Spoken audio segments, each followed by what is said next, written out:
Abi no nagara. Sorry, mibla one me got electoral duties too, so mibla taking break logam sampla electoral duties na. But anyway, we'll continue. We'll wait for another committee member to come. He's here now.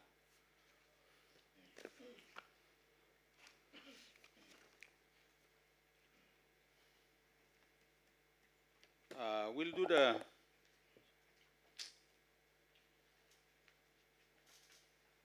vote publishing, one talk, Sunday Chronicle, and Sunday Bulletin.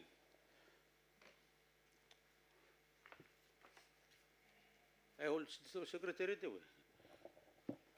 Please take your seat.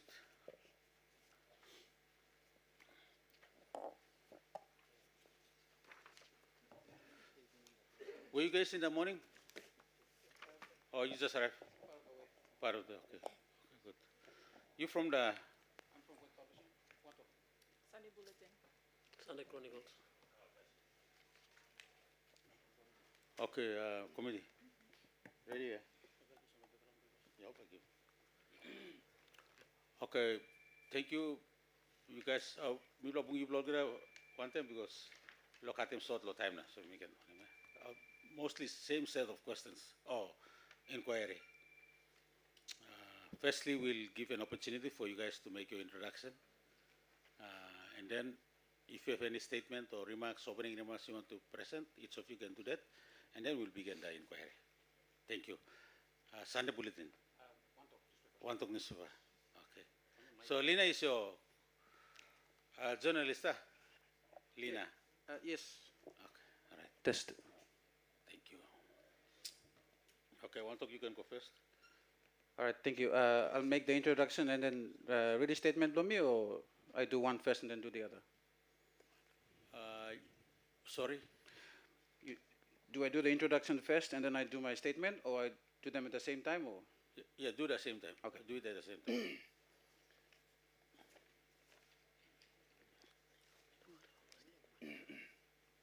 All right. So firstly, Abdul Nogota. My name is Andrew Mullen. I'm the editor of the One Talk newspaper. All right. So a bit of the introduction is in my statement, so I'll just read everything. Yeah. All right. All right, so good afternoon, Mr. Chairman and members of the committee. Firstly, thank you for giving this opportunity to One Talk newspaper to share our views, experiences, and ideas with you in this inquiry. You have heard much already from our members in the media industry, and I hope that you will find our feedback also useful and, when necessary, educational and informative for your purposes. Let me begin with a brief background of the organization. The One Talk newspaper was first published on 5th August 1970 and has not missed a print run since. Father Francis Mialik, a member of the Society of Divine Word Order of the Catholic Church, was its founding editor. The paper moved to Port Moresby in 1974. One Talk had other sister publications under its parent organization, Word Publishing Company Limited, in the 1980s and 1990s. They include New Nation, One Talk, the Times of PNG, PNG Business, Rugby League News, Moresby News, and The Independent. We have a proud history of high-quality journalism in Papua New Guinea. One Talk and its co-publications have contributed to this country's development through critical, unbiased, objective, but respectful journalism. One Talk is owned by the Catholic, Lutheran, Anglican, and United Churches. It is published weekly on Thursdays and distributed nationwide. The paper is fully written in the PNG people's language, Tokpisin. Mr. Chairman, before I speak on the terms of reference, allow me to share my view on the difference between mainstream media and social media. It is important that we understand this. From my experience as a professional journalist, I would like to point out that social media and mainstream media are two different entities. As we know, social media is a public domain that gives a big voice to the mass. On the other hand, mainstream media gives the same freedoms, but with purpose, ethical reasoning, professional judgment, and good conduct. As we know, social media, I believe the confusion in these roles and or purpose is because of the term media, which has been used widely. Personally, I prefer to use the more traditional term press or the press, when I refer to the mainstream, and media when making a general reference. We will hear more about this in these coming discussions. Now let me share with you the One Talk's views on the 4 terms of references. Number 1, the impacts of misinformation, disinformation, and sensationalized reporting on society, state, and governance. As we know, disinformation is intentional use of false or misleading information and propaganda given to the public. And misinformation is the unintentional use of false and misleading information given to the public. Sensationalization is the use of additional or exaggerated information to make it exciting or appealing to audiences, the wow effect, if you like. These are things not new to the craft of journalism, and we have existing checks and balances to ensure they are avoided and managed. The only time something is allowed to run is when it is a fact. The fact is established by either personal eyewitness account, official reports and documentation, public hearing, or common knowledge. A statement or article paid to run is considered an advertisement. However, media organizations have their own in-house policies on what to allow in their publications and broadcasts. Social media does not have such checks and balances. Number 2, the role of media organizations, regulatory agencies, and the Media Council in ensuring highest ethical and professional standards to protect society, the state of Papua New Guinea, and the government of Papua New Guinea, and preserve established media freedom. The media protects the constitution and the people of Papua New Guinea by operating as somewhat a watchdog, independent of government or third-party influence. The state has its own mechanisms and frameworks to protect itself, which we respect. One Talk, like other media organizations, aim for the highest ethical and professional standards. Each have their own work policies and codes of conduct that governs and guides their performance. As an industry, the Media Council of Papua New Guinea is the recognized institution that sets the ethical and professional standards for all media organizations and, where necessary, individual practicing journalists. And we'd like to keep it that way. If the government or any other party wishes to see improvement in the work of the media, it should support the industry through the Media Council. Partnerships, collaborations, and access to information will make a big difference, and I would like to allude to the request by Post Courier for the Freedom of Information Act. Number 3, the effectiveness of policies and legislations in supporting and promoting established media freedom, integrity and welfare of journalists and journalism in Papua New Guinea. It is important to note that media organizations are private companies and therefore are driven by profit. Any regulation or policy should not limit or hinder their freedom to practice in order to earn their livelihood. This helps them to take care of their staff and meet their operational costs. Media freedom in PNG is lacking because sometimes leaders, departmental heads, organizational executives do not have the time to respond to media inquiries, maybe an email or a phone call. And when they don't do this, we have to meet our deadlines to run, so that ends up being seemingly a one-sided story. Number 4, the standards of teaching programs and facilities at academic institutions. There is no doubt that more funding and facilities to journalism schools will enhance their programs. This is true for any school or strand. For journalism, there needs to be a practical approach with a focus on skills development and not just for academic excellence. This can be research skills, speaking and presentation, writing, analysis, data collection, investigation, etc. I believe the current trend is focusing only on academic excellence rather than preparing for real-world experiences. Students need to understand that when they become journalists, they will be making a difference and not just fulfilling pages for a salary. Let me conclude, Mr. Chairman, that the media is not against any government, state, organization, or individual. We are the eyes and ears of the public, and we speak for them in places they cannot access. One Talk newspaper embraces its roles and responsibilities within its practice in the industry, and will continue to hold to account corruption, poor governance, mismanagement, and maladministration without fear or favor. Thank you, Mr. Speaker. Chairman. too much parliament. Speaker two is okay. Thank you. One talk. Newspaper. Sunday Chronicle. Bulletin. Sunday Bulletin. Good afternoon. My name is Miriam Malawa. I'm the editor for Sunday Bulletin. We don't have a statement at the moment, but we hopefully would put a statement with a submission and bring it forward in July. But I would like to introduce Sunday Bulletin. Sunday Bulletin is a locally owned newspaper company. We publish on Sunday, and we just recently started our midweek production, which comes out every Thursday. We have a significant daily presence online. Sunday Bulletin started in 2018, and within that period, we've strived to report fairly in various issues. For that reason, we would like to thank the committee for involving us in this inquiry. So we hope that with this partnership or with this inquiry, we improve the work of the media in the country. Thank you. Thank you. Sunday Chronicle. That's right. Good afternoon. My name is Milton Price, and I stood in for Sunday Chronicles. I am the student editor, so our editor couldn't make it because he was not available. So just like Sunday Bulletin have mentioned, we are also a weekly paper, and we also print on Sundays, and our papers are out on street on basically on Sundays. So Sunday Chronicles is also a nationally owned company. Just like any other print media companies, we are there collecting the same news.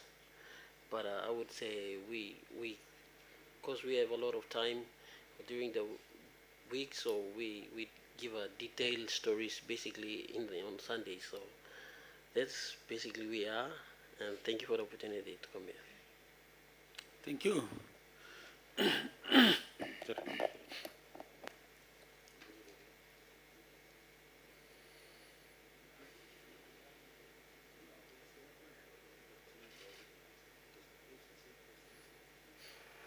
Okay, we'll begin the set of questions. Our deputy chairman will take lead, and he will ask first question, and like all three of you can answer, and then go to the next and all this. Thank you, deputy chair. Thank you, Chairman. I think the difference between disinformation and misinformation has already been defined by many yesterday and again in your statement. And I will not ask again, but I will ask one question here and then all of you can answer. I mean, one after the other.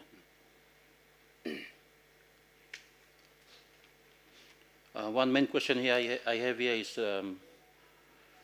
what measures are you guys taking to mitigate misinformation and disinformation in your newspaper? What kind of measures are in place so you can differentiate, or not differentiate, but mitigate, sorry. All right, so for the One Talk, we always go back to our reporters. Every story that they write or they bring forward, the work of the editor is when we go through the article, we're not only looking for spelling mistakes, we're looking for things like copying and law and disinformation, all these things. So if there's anything that we're not sure, we always go back to the reporter to call whoever the source they have to confirm the information. If it's there is a lot of uncertainty, we don't run it. That's for the One Talk. Same for Sunday Bulletin.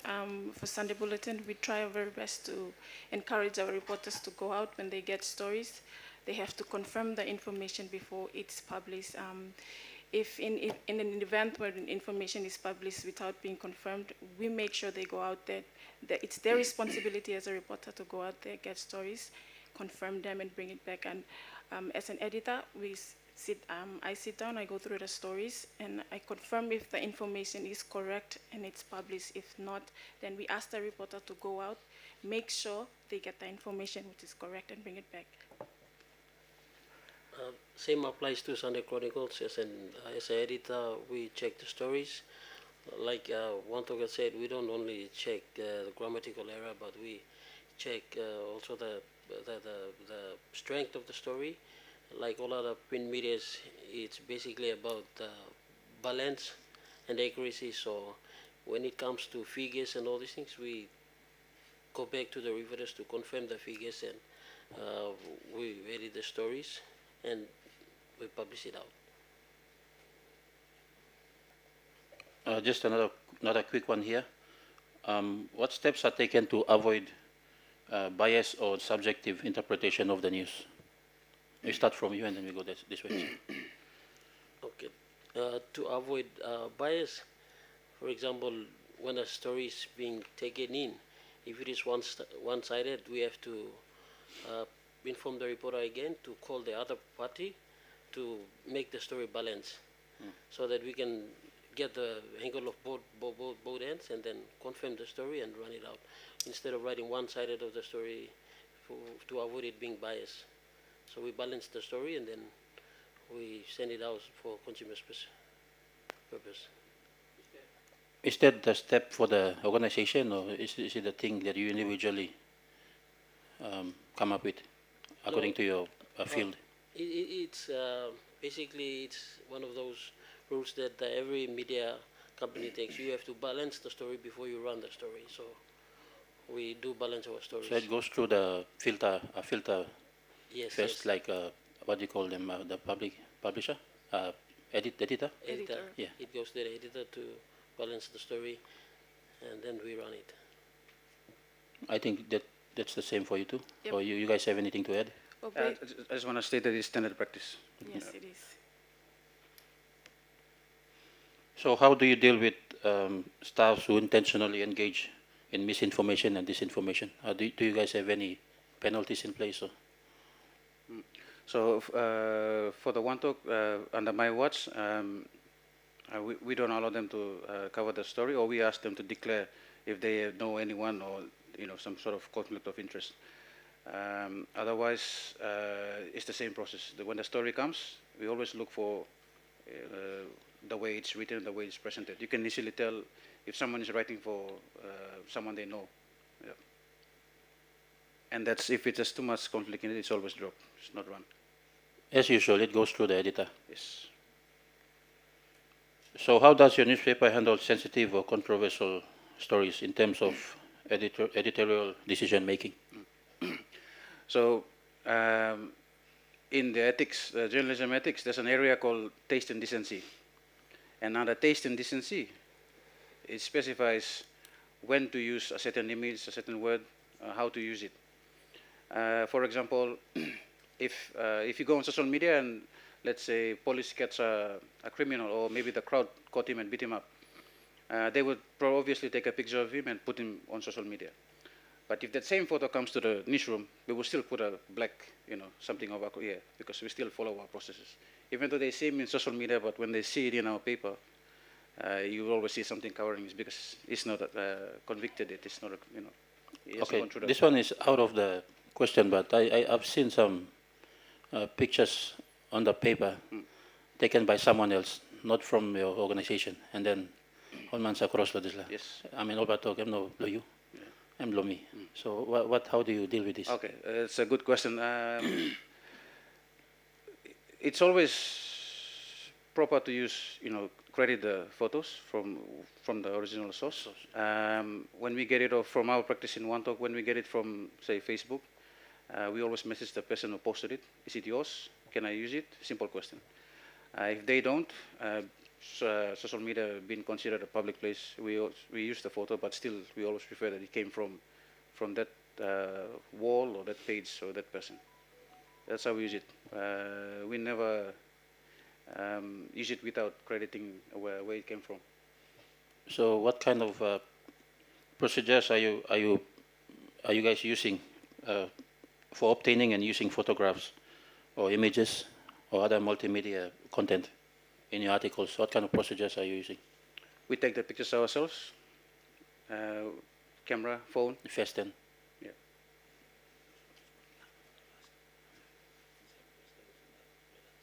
Yeah. Sorry. I will give time to you to talk to. Well, basically, we have that every newsroom has a editorial process that all the news and pictures have to go through. And if it goes through the process and a story and a picture is approved, then it's being used. But when it comes to using other people's pictures, it's a must that we must credit that person. We'll have to ask the person if we want to use the pictures, and we'll have to go through the process to make sure the stories are cleared to be used. If it's not cleared to be used, then we will not use the picture or the story. You want to add to that, or The we can proceed? same applies. It's a for accuracy that matters. We give credit to the photographer or whom we get the photos from. So how does your newspaper handle corrections or retractions when errors are reported in published on articles? Like mainly most of the times we get politically motivated articles that cause problems for some of the politicians and some of the senior public servants. Alpatok, mi blano making why blato ko some kind of something. So how do you handle this kind of corrections? For that, we do apology, like a basic apology for whoever that we called without their knowledge. Or otherwise, if they must have a press conference to clear themselves, and then we can run their angle of the story to clear the names. Or we just go apologize on our paper. I think each of you can add to that because that's very sensitive. Sure. Since I joined the Sunday Bulletin, I've noticed there's a difference between the dailies and the weekly newspapers. So information, for us to gain information is quite hard for the weeklies because their trust, they mainly go for the dailies. And it's a struggle for us to get information. So when we reach that sort of situation, we always ask our reporters to try their best to go out and get information, correct information. We must make sure that we correct that information because it is our mistake. We have to correct it ourselves. For the one to, if it's factually wrong, the proper thing in industry to do is publish an apology. If it's a case of unbalanced, you got their side, you didn't get my side, that sort of thing, it's to produce a counter article, so responding to the previous article, so you give the balance. As Sunday Bulletin has mentioned, because we're a weekly, by then everything's already mentioned in the dailies, so they've already sorted out everything. The benefit of us as a weekly is that we have time to develop the story, run more details. But by the time when we come to fix, the publication date comes around again, the dailies have probably covered everything already. Yeah. So that sort of sorts out everything for us. But still, being responsible, it's always the right thing to do the same. So like, how do you feel when someone already covers the story, but you also have your part to say? Yeah, like, well, we get... it's like taking sugar out of the tea, you drink tea, nothing. Yeah, Mr. but we still, we still have to run it here. But obviously, we don't give it, in print, we call it lead, we don't give it the lead story, we have to put it down somewhere. The fresher story goes to the front or the top. Thank you. I think one good one here. How are conflicts of interest managed within the editorial team to maintain journalistic independence? One of you can start, yeah. Okay. Conflict of interest, it's a big one in journalism. There's plenty of it. I see it around in my colleagues and in the industry. I'm not going to hide that. Personally, I try to weed that out of my newsroom. It's a small newsroom, so there's not a lot of us. So it's easy to see whoever's doing what. If they cover something too much, when it comes through the editing process, we always go back to the basic. Check that it's not one-sided. It's covering all areas. For Sunday Bulletin, conflict of interest is something that we are trying to address in our company. Sunday Bulletin is a newly established company, and as we are going through, we are learning, we're taking new things one step at a time, and in that process, we are training our reporters to do what is right and then avoid such situation. Same applies to Sunday Chronicles. Conflict of interest is a major concern for company, and during our staff meetings, we remind our reporters not to be one-sided, provide the facts, figures, and balance up the story, and then we be the good company in the eyes of the public. So how often does your newspaper consult stakeholders or agencies to verify your content? Like I mentioned earlier, for our weekly papers, we don't have the, that's from my own observation, we don't have that, we don't access information as freely as the dailies do. So we often try our very best to go out and send our reporters out. Once we go attend a press conference, it's our reporters' duty to make sure they get contacts, collect contacts. So when you see a reporter come up to you to ask for contact, that means that this is for information's sake. They need to have contacts to go out and verify information. If they have your contacts, it's easy for them to verify facts. Yeah, same applies to us. We go to, especially during press conference, we get as much contact as we can to verify the stories and to get more information that we need. It's weekly, Yep. so. Sorry. Yeah, so it is responsibility of good journalists to maintain contact with their sources. This can be members of parliament, this can be heads of departments like that. And they are the ones that communicate with them and get their views on different issues. For the people and the public, every week we have a vox pop, so pressing issues, we get the views from people directly. Thank you. So where do you draw the line between profit and conscience, especially covering sensitive or controversial issues? As I mentioned in the statement there, you see that when it's a paid statement, then we can do anything. It has to be run, depending on the sensitivity of our in-house policies. Otherwise, as journalists, we have to cover a story. As long as it's fact, it's proven, it's run. Of course, taking into account any laws and things like that will, undermine us. In other words, you're telling me if I come to pay you and then I lie, you're going to print it because I pay? Or? Well, it's not on us, it's on you. I know, but Yeah, it's but money. But we don't know if it's true, only you do. Well, I might lie to you. Yeah. Thank you. You guys have anything to add on the paper? Otherwise, I'll go out of the books now. Sorry, you guys finish it off and then we'll go to the next. Well, we have a process that must be followed at all times in any media organization, despite whether it's a fact or a lie. We have to follow a process, and that is to get the information out in a more correct way. So of course it will go through that process to verify if that information is correct, unless it's a paid ad. So paid, when you say paid, when you say paid, it means like press statement. You provide whatever from your own angle. You wanna put it on a paper, you have to pay to basically everything that you provide. It will be run. But stories, we have to balance it up. So stories are different from paid ads. So you wanna provide press releases one-sided, then it's a paid ad. So it will be run according to your own wills. But stories, we have to still balance it from the other side. So that is what it is. So how important do you think the media has in shaping the public opinion? Like sometimes it can lead to riots or, good and bad. So how important do you think it is? One thing I always tell my staff is that a media has the power to break or make a person or a country, and it is our responsibility to make sure that whatever is being out there has to be reported must be the facts and must not go on one side, must always try to take a proper approach in terms of reporting standards. Yeah.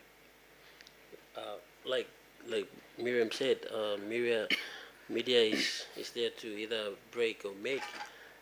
We mindful on what type of words that we use, especially in news, that we do not ignite or people's mind and then sort of ignite them into trouble or something. So we use instead of straight words, we use alerts then, just like court system, so that it will balance up and put the pressure down. Yeah, in journalism, journalism is not opinionated. So the opinion or the reaction of people is based on their own opinion. We just present the facts. You know, if someone got run over by a car, that's it. Someone got run over by a car. By who? We tell it. That by who? It's people make the decision whether to react any which way. It's up to them. Yeah. We don't tell them. We don't encourage them. Thank you. Sorry, I'm going back, since we are talking about words, I'm going back to the spelling errors. How do you deal with them? Because sometimes the paper comes out already and then you see a word that it's not supposed to be in there, one letter missing. Like, how do you guys deal with it? I know we talked about apologizing and all that already, but this one is a little bit different. This one is about spelling error. The story is okay, but you have errors and all that. I know you guys can fix that because it's printed already, but how do you deal with it? So for the one talk, we have every Thursdays or Fridays, we have what we call a post-mortem. So that's when we go through the paper, we see any mistakes, then we try to fix it in the next one. I don't know about the English guys, but so it can be really tricky, you know. So imagine translating a really long sentence into a Tokpisin word. So yeah. Same for Sunday Bulletin, and for us, we have the advantage of running the story online again with the correct grammar. Basically same. The tricky part is we are going through a lot of stories at the same time, so, and then we might think that we have corrected that word already, but then when it comes out, we are surprised at the end of the day as well sometimes. But most of the time, we actually do correction. Sometimes we fail, so maybe it's our fault. Thank you. This one here is also interesting. What measures are available for readers or external parties to provide feedback or raise concerns about editorial content? Can you send me one bell or something? I have to provide my feedback. Do you guys have any feedback box, or how do I provide my feedback? I know you guys can give me your contact, but are there any other things that we should know? Or? Okay, I can start. They're looking at me, so. So in every newspaper, print media, there's always the what do you call it, editorials and letters section. So that's where the paper's opinion on any topic is written, and also the people's response. They can write directly to the editor, and that's published there. And this being the modern era, we also have social media, so people can comment directly, message on our social media pages or website. They can even just email us if they have our contact. What if they want to be anonymous, you know, reporting a crime? Yes, yes. That's a big thing in journalism. We protect our sources. Yeah, so yeah. Same, we will always encourage our readers to give feedbacks through our online page, Facebook. They can message us directly or the editors directly, and then discuss on whatever issues they have. Yeah, we have for Sunday Chronicles, we have our email addresses for the reporters and for the editors in our pages. So that is where you can get a contact, and then you email us for your feedback, or you can you want to keep anonymous, you can send your feedback letter to the editor that we can run it up. Yeah, that's the term I was looking for, letter to the editor. Because I forgot the term already. Just one question out of this paper, not from this paper. Do you guys practice investigative journalism? For the one talk at the moment, because our newsroom is really small, we haven't have the resources to do so. But in the past, we have had. It's something that needs to come back in the country, and if we had the capacity, we would continue to do it. Yeah. In saying that, we've done it in the past with our other publications that I've mentioned. Yeah. I'm asking this question because we see foreign journalists coming into Papua New Guinea, going into areas where they shouldn't be, or in their own country they investigate politicians and all those serious issues.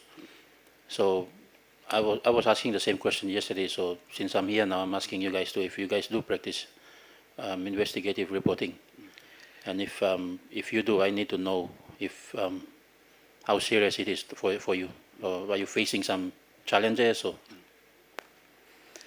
For Sunday Bulletin, we did when we started the company in 2018, but then we realized that we don't have the capacity to do that, because when we want to do investigative reporting, we need a lot of funding to do that.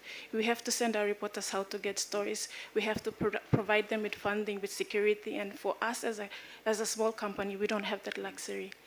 So we dropped out in 2019, and then we started doing the normal news rounds. Yep.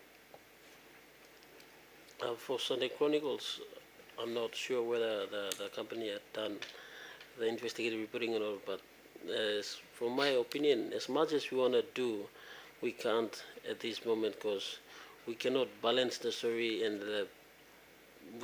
the people are not open to give us the breaking information that we need. So that is the challenges that we face.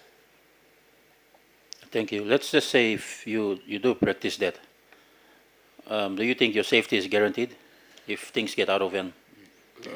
No. That's all I want to know. Thank you. I'll leave the floor to my colleagues.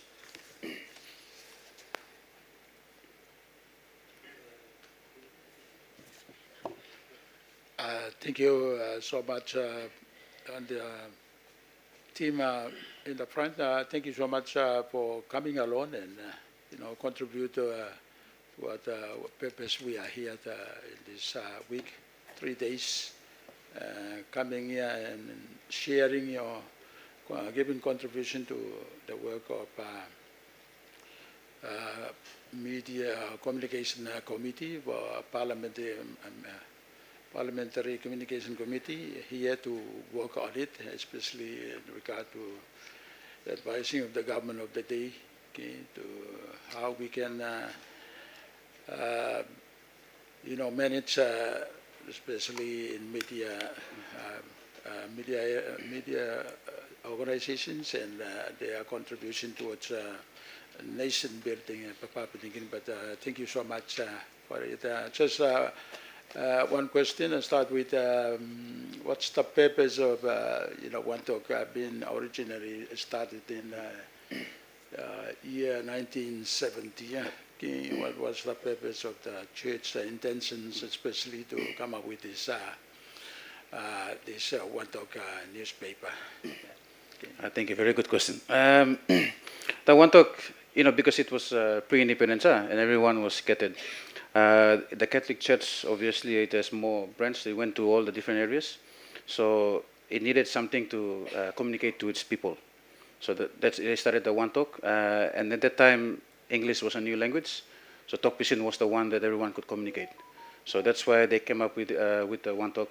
And also because everyone was, the Bible was the main book they were reading. So the Talk Pisin of the Bible at that time, the Talk Pisin of the One Talk is the one that they were using, so that they were speaking the same language. Yes. Yeah. And the type of writing in there, in journalism, we have all kinds of writing. The Spitzer writing, hard news writing, all those kinds of, commentary, all that. And the type of writing they were doing in the paper was more reflective. So they were reflecting on issues and reflecting on the experience of the week, of the month in the area, like that, sharing with the people. As time went on, when country became independent and the older generation passed away, it became more newsy and more hard news, focusing more on issues, and educating people. Yeah. So if there was a new English word that we need to explain in Talk Pisin, we will have to spell it in English, translate it to Talk Pisin, or explain it in a long sentence. So that's how we were dealing with it over the years. Yes, and coming this far, especially your period within the working in the One Talk newspaper, how do you see some success in One Talk newspaper? Does it achieving its purpose? while you are working in it, and you see feedback from maybe from the churches or whatever community or other people. They may give you feedback on what you are doing. So how do you see there's some achievement in there? So the one talk in places like Port Moresby and major town centers, you don't see it as much. But out in the rural areas, the outer parts of PNG, we go through all the rural areas, the local LGs, one talk goes to them. MAF also helps us to distribute the paper out in the rural areas of the country. And it speaks to them directly because of the language. And we understand that different parts of the country have different, they speak Pidgin different. Yes. The NGI guys, Southern Port Moresby, all that.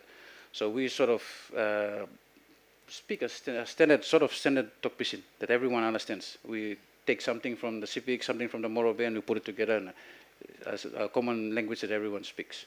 Yeah, so in terms of why we do it, is because it's directly speaking to the people, directly connecting to the people. Information that comes from national, provincial, it goes all the way to the grassroots areas of the country. Ideally, we would like to go out more, reach more people, but then we are also limited in terms with our capacity. So if we could branch out more, that would be really good. And more funding maybe from government through advertising. Is there any room for your dream, especially organization, for improvement? Yes, definitely improvement, and I would also ask again for access to information. We do, every leader of the country or organization, they should want to come forward and talk to the media. They speak to your people through us. Yeah. That's why it's called the media. It's a medium. Thank you. I will come to Sunday News. Yes. Sorry, could you repeat your question again? What was your purpose? 3 questions given to one talk coming to you. To be 3 questions. The first one is the purpose. What's the purpose of the Sunday News? Existence. What was the purpose of starting of Sunday newspaper? I'm sure. Well, Sunday Bulletin, like I said, we started as an investigative paper. We did a lot of investigative reporting in 2018 up to 2019. And then because of funding, we realized we didn't have that capacity. We stopped. So, and then we went into the main news round, basically to inform for us, for Sunday Bulletin, because most of the things that are being published already in the dailies, we try to make sure we give a detailed information of what was being reported in the dailies. So we have the luxury of time, so we try to put as much information together, and that's our aim is to give in detail what happened. When we attend a press conference together with the dailies, we make sure we read the newspaper, we understand what they're writing, and then we do our own. Maybe we go out, we get some more details for more sources, and then put them together to make it more detailed for people to read and understand. It can take 1 page or half a page, and that's what we aim to do, give a detailed information of what happened. Yeah. Yeah, just come back to you again, yes. Yeah, I would say we would be on the same plate. Like, we are a weekend paper, so we have more time to do checks and balance for our stories, and then if there is any figure given, we have to confirm the figures. So if we have this Monday to Saturday or Friday, we have a lot of time to do confirmation and do checks and balance. So basically, we print on Sundays because all the workers, the people rest on weekends, so they can have time. Sunday especially, they can have weekend off in their homes and then read the news that they have missed out on weekdays. So we give detailed stories out, and then they can read it over the weekend and relax at their homes. In regards to achievements so far on board, how do you go so far from the original stage of beginning and then coming this far? Is there any achievement through the media organizations that you are working on? I would say Sunday Bulletin has achieved quite a Yes, lot since it yes. started. We've Of course, on the other side, what are the challenges? Of course, we've faced yeah, so yeah. many challenges. With starting Yes. being a local company, it is really hard to get, in terms of funding, it's really hard, but we fought our way through. We always say that we are working with the two giants, with the national and Yes. Coast Korea, the other two giants in the Yeah. country. So we always say that as much as possible, we work along with them, or we see their progress and we improve on the standards they have set for themselves, and we set our own standard as well. And that's what we've done. And recently, just this year, we've started publishing midweek, and we went online as well. Yep. For Sunday Chronicles, the achievement for the company is like we print every weekend. So that is a big achievement for the company. Before they, due to funding, the basic funding for the companies like Sunday Chronicles is through advertisement. So when we get small ad, we have money to print. Yeah.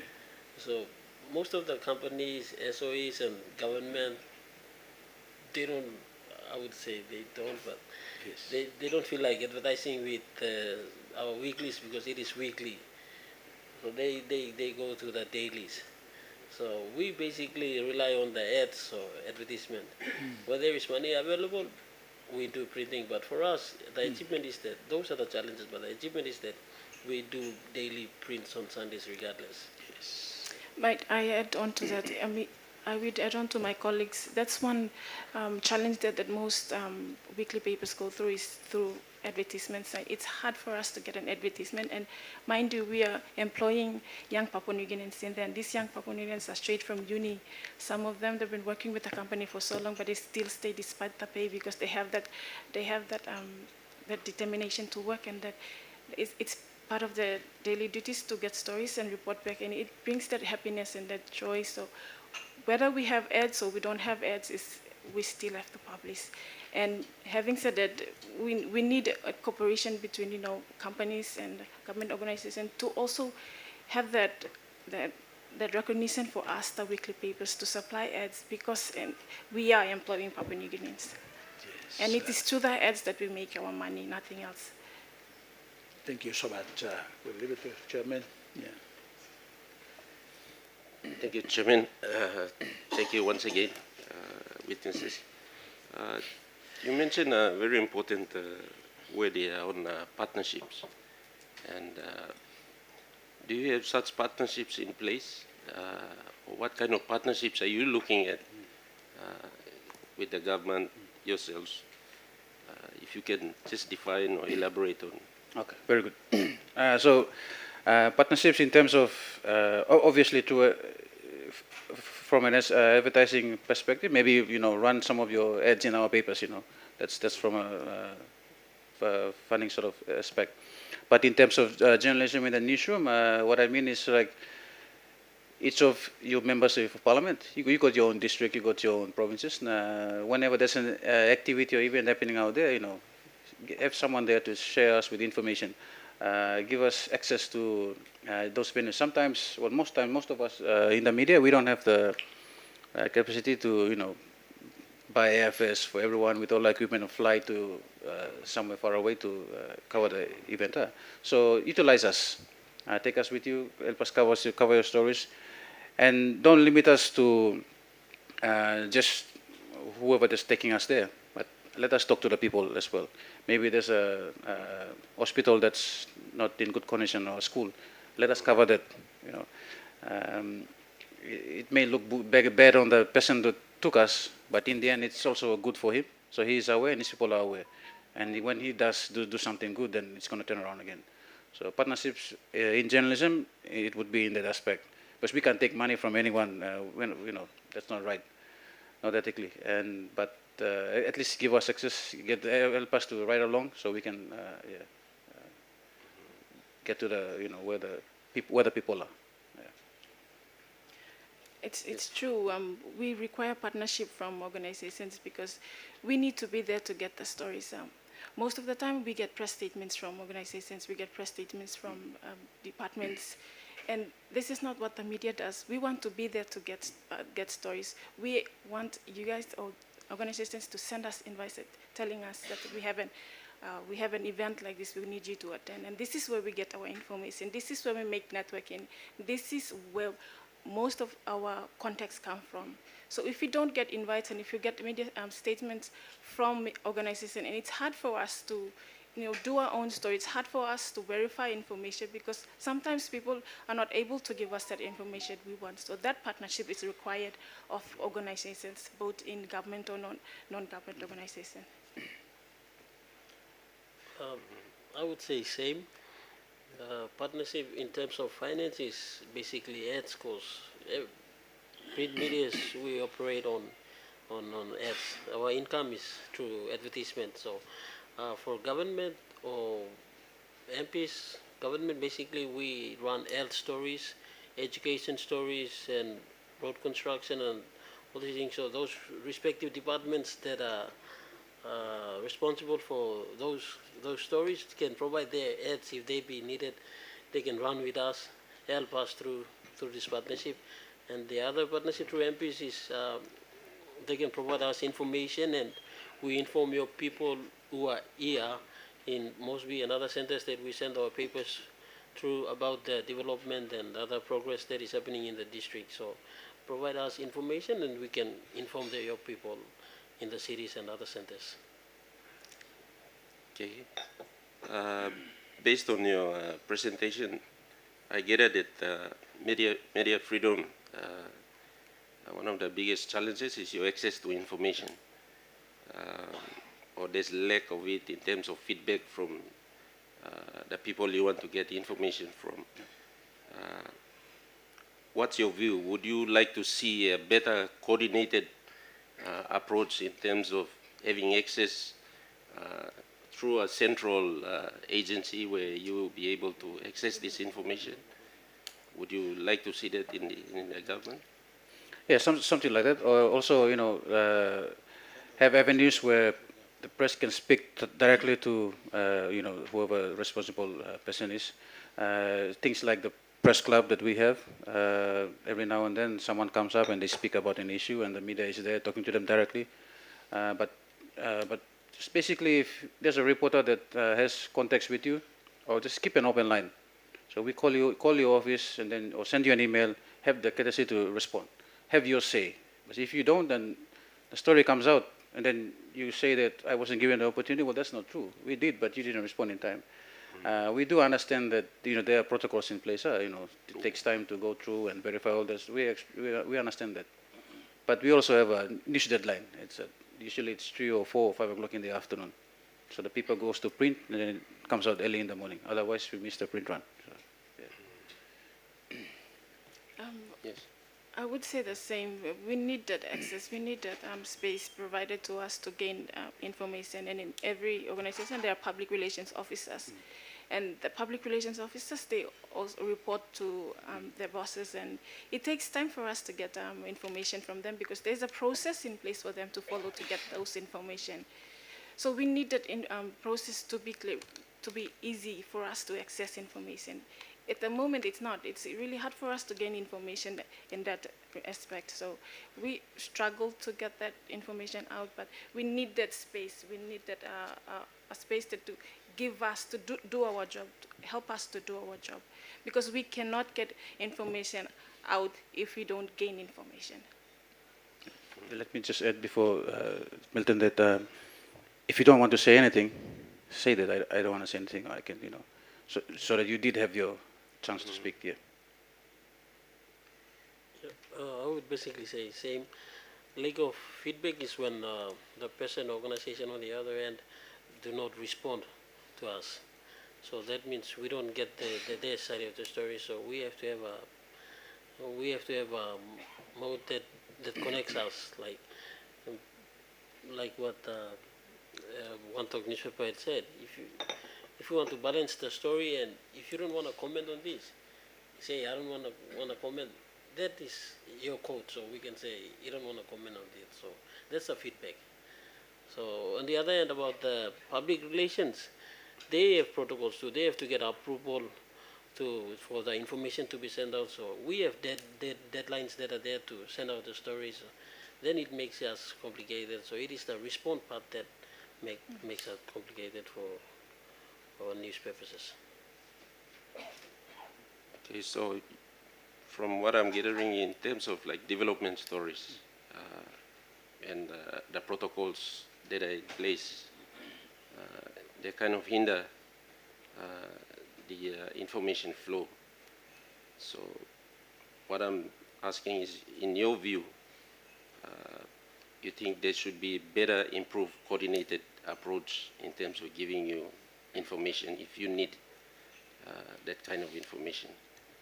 From discussions we had this week, some suggested that the media unit from Prime Minister's department should sit in the Department of ICT. So what's your view on this? I think we should not confuse ICT with communications, like communications as in journalism. Journalism is like in the US and the UK, they call it a craft, so it's on its own. We cannot mix it, like I just differentiated between social media. So we should, it should not be with ICT, or it should be on its own. If it belongs to the Prime Minister's department, leave it in the Prime Minister's department. You know, every organization has its own media unit to take care to manage the information flow in and out. Journalism is basically just like the media units. However, the levels of loyalty is different. Obviously, a public relations officer or media unit is writing and doing things for the good of the organization. Whereas in the mainstream media, we're not doing for anyone. We're just doing for the facts. So, yeah.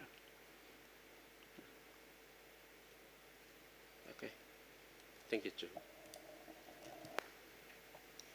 Okay, me last one few questions. Okay, thank you all. Very good update from your area. Are you all members of the Media Council? PNG Media Council. Yes. Yes. Financial members. Yes. Okay. Media Council have Code of Ethics. Do you subscribe to that Code of Ethics? Yes, it's on their website. Not on the website. I mean your organization. Oh, my You want to subscribe to that Code of Ethics? Well, as journalist grade, automatically you get into the practice of the Code of Ethics, so yes. Yes, we do. Yes. Okay, so you mentioned about the process of editing news article and this. So you're using that Code of Ethics, so you have a different code of, you mentioned about the process of editing. Do you have a set process? Is it from the top of your head, or you have some sort of policy in place or instruction in place that you follow to do your editing? Like some documentation in place so that you follow to do your vetting process before you get the article out? Well, We're gonna one talk first. Okay. In terms of ethics, ethics is it's an industrial thing. So ethics is not for one organization like Post-Korea National, One Talk. No, it's an industrial thing. So that's set by the Media Council, and same with any other industry. In terms of copy flow, that's in the editorial thing. So for me, as practicing for a long time, it sort of comes naturally. Yeah, you know what to look for, spelling mistakes, names of people, and ethical issues that come up.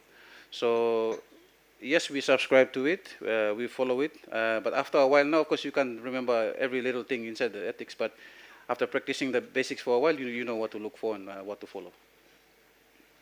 yes, basically it's that the processes are just, it goes through one person to another. They look through the story and they see if it's fit to run the story. We do have a media council, has its own media ethics, which we follow, but we have our process that we follow, like we go through our sub-editors, we have our editors, we have our sub-editors, we have our copy editors, that they go through the stories to make it readable or published. Yeah, that'll be the same. Ethics is for every news organization, but in every news newsrooms, they have their own way of the angle of the story that they should run. When the reporters are sent out, before they come in and file the story, they should have an angle to how to write. But editors are there to see the strength of the angle, whether it deserves a front page or second page or third page, and then see the title, clear check, and the wordings, apostrophe, comma, all those things. We have after going through a lot, we just get it from top of our head to edit the stories. Okay. I'll ask that question again. You have a editing process in your newsroom that before article gets from the start to the end, before article gets to the print, it has to go through that process. Is that process documented? I'm asking that. There is a, yes. In your newsroom, what is it called? The editorial policy.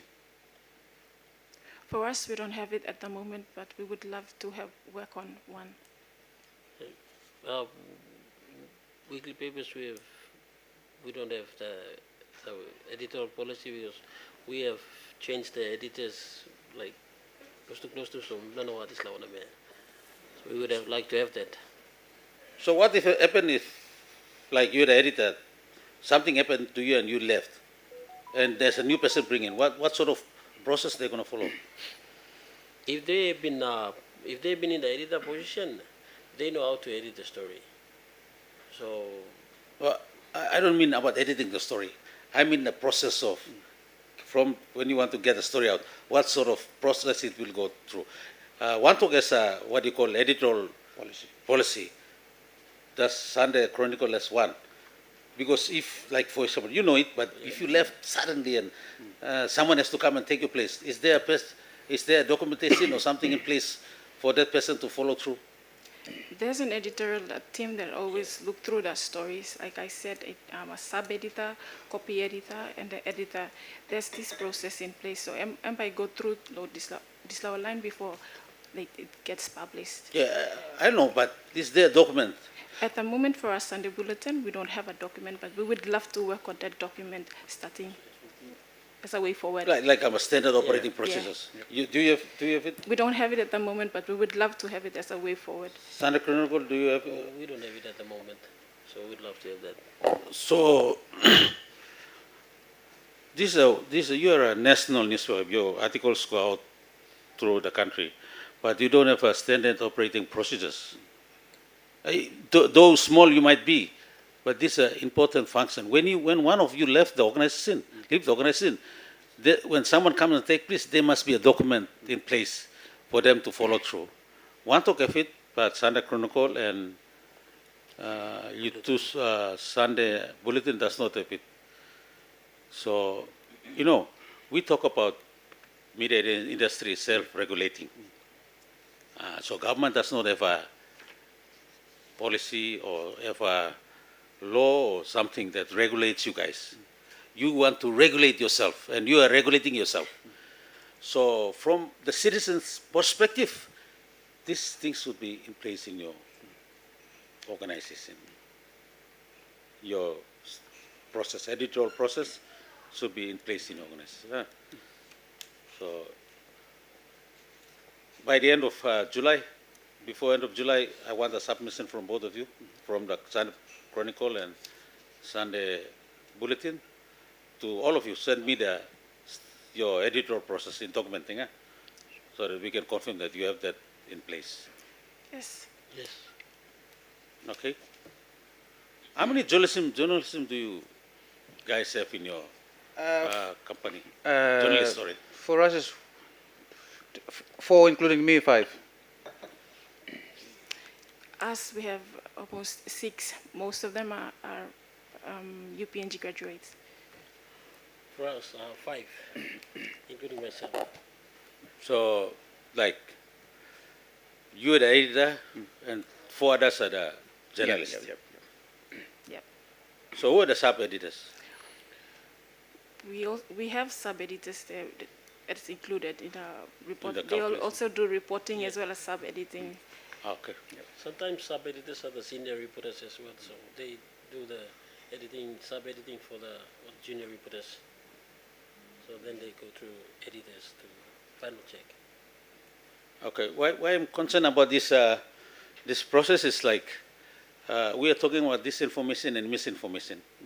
So we would like to understand if your organization has a process in place to manage or minimize disinformation and misinformation. One talk you have that process in place, but it's in Pidgin. Is it working to manage disinformation and misinformation? Yes. Do you have instances of, I'll ask him because do you have instances of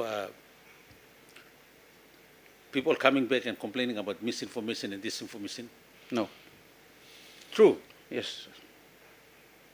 In the past, before my time, long before, there's stories of not the One Talk exactly, but its other publication, sister publications. They've covered big events, and because of the sensitiveness of the story, the editor or the reporter were called to certain parliamentary leaders' offices and parliamentary committees such as this, and they were questioned. But then things turned out that they were actually, the information was fact and it was true, and they would then write apologies back to the One Talk newspaper. I mean, the word publishing. So you have no instances of misreporting, I mean, disinformation or misinformation in your Not in my time that I am aware of. what about this? Do you have complaints from the public about misinformation, disinformation? We do. We get few complaints, but we try as much as possible to correct this information as much as possible. Do they do some like defamation cases against? Oh yeah, we've gotten emails telling us that we'll take you to court, and then it's up to us to get information out to correct this misinformation or disinformation. But you ended up in court Not, yeah, I think so. Yeah. with one instance. Sunday Chronicle. Not that I'm aware of. I joined Sunday Chronicles recently, so just 2 years with Sunday Chronicles. So within the time frame that I was, no report. Okay. 2 years. 2 years. What about your when you conduct your role, your journalists conduct their role? Do they receive any threats and intimidation from other citizens, or other police or other people? We go with One Talk first. Yeah, we've had such thing in the past. Again, in my recent time, we haven't had any of that, but we've had so in the past, in the history of the organization. Yeah. In my time, I haven't received any, but I think in the past when it started as investigative journalism, there was a lot of threats against our reporters. Sorry. Yeah, we actually, as reporters, we go out there, we face threats from people who are affected. Basically, during evictions, we go out there. Speak to the mic so you can be recorded. We go out there to get stories, especially on events like evictions and all these things. They say that reporter, you plan to write a good plus story, we get threats. And then, I'm sorry to say this, but police, they say, you plan to like, so they threaten us. So, yeah, we do get threats. Will you be able to submit to this inquiry some instances of the threat you received? For what stories? Just verbal. Not verbal, but written. Yeah? You can submit. Yeah. So we require you to submit the instances of the threat you received from who and for what stories that you have written as an evidence to this inquiry. Sure. It's for the benefit of everyone, for us and for the whole media team in this country. Sure. Okay, you guys mentioned about the partnership, but if you get influence, if you get funding support, you're looking for partnership and funding, because I understand media, small organization, you want to make money and grow. If you get partnership from the government,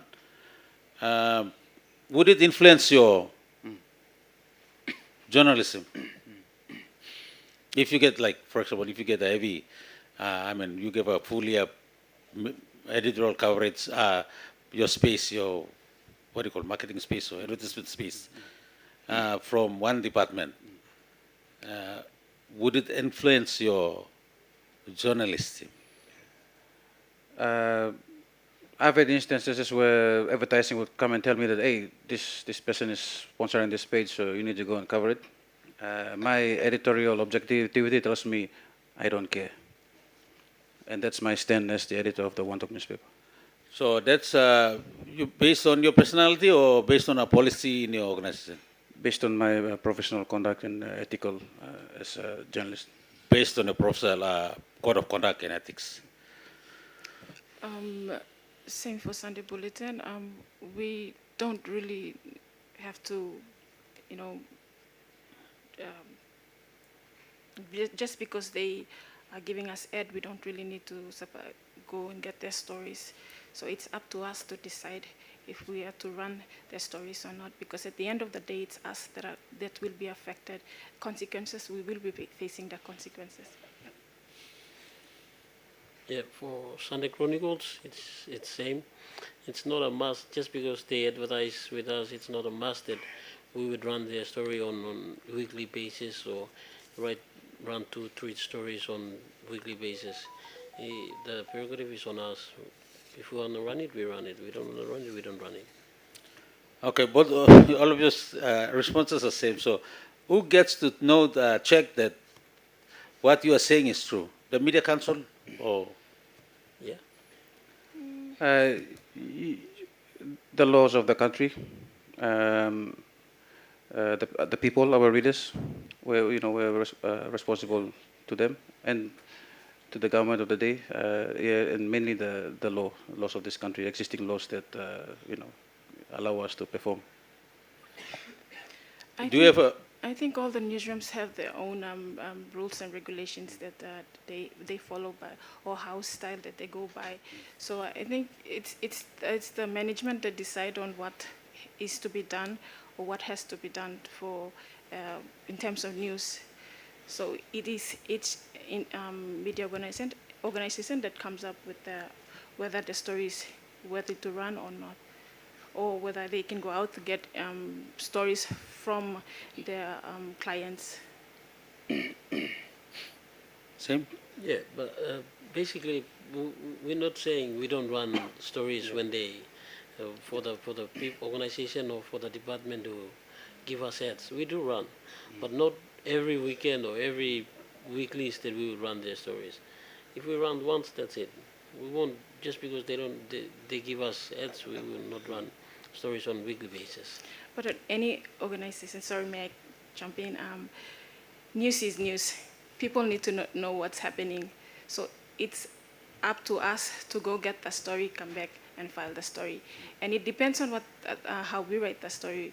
Because when people give ads, they expect us to do a lengthy story, but it depends on you. You do a lengthy story or do a short story. It depends on each organization. Yeah. If I may, Mr. Chairman, as much as possible with this, we need funding through like advertisement. We try to keep editorial separate from advertising. It's important that we maintain our independence. If we do cover something like this, it's courtesy because we need the partnership. Yeah. Okay, is it somewhere in your editorial policy in your organization, that particular statement? For us, no, I can't remember it being there, but we'll be happy to put it in if it's not. Same, we don't have an editorial policy, but we're happy to start one. You guys are self-regulating. You should have an editorial policy. Yes. Any organization, newsroom should have an editorial policy, so we know that you are regulating yourself. Huh? So that misinformation, disinformation, biasness, all these things can be managed using your internal process. What about your journalists? They have their own accommodation and all this. How is your welfare? I know you're a small organization, but how are you looking after your welfare of your your journalists? The one talk has provided accommodation for its staff in the past. The current term that I am here now with my journalists, they have their own homes. But the welfare of journalists is important, and when we can, if we can, we would like to provide that support to them. Yes, we do take into consideration welfare of our journalists, and at the moment we are looking at an possibility of providing a combination for our staff. And we are working on improving, as we go along, we're working on improving what needs to be improved. For Sunday Chronicles, the reporters have accommodations. The company provide accommodations for the reporter because welfare for the reporters are very important. So they provide us with accommodation, and we are well looked after. Okay, good. Are you guys member of journalism of journalist association of journalists or something? I'm not individually. I'm not. No, Would you like to be a member of such association? Yeah, that would be good. Yeah. if there is one. Who's supposed to do that? Who's supposed to create this association? I think we are. What happened? From experience, I think there's been a number of attempts to establish such an organization, mainly for individual journalists. I'm not aware of, fully aware of any existing now. I think there's one, but it's still being developed. I myself have attempted one back in the day, but I was probably too young, so nobody believed in me. So maybe I'll give it a go. The lawyers are proud because they have their own association. The accountants are proud because they have their own association. You just meant that journalism is a craft. So, but it's just there. It's a craft and it's there, but it does not have an association. So I'm wondering, is it really a craft or not? So it's really a professionalism or not? So why it's important? Because you are the fourth estate. Lawyers don't make and break country. Accountants don't make and break country. Journalists, you have the power to make or break a person or country. But right now you don't organize as a professional organization. Am I correct in saying that? Yeah, it makes sense. Okay. Thank you. I think I have no further questions. I would, when you guys have any questions? We have no further questions. We'll, if you have just written submission, your written submission from Sunday Chronicle, all of you must come with the editorial process. It must be submitted so we can verify that you have editorial process in your when you do the submissions. But thank you so much for your time, and we look forward to work with you later on. Thank you. Thank you, committee. Thank you. Thank you.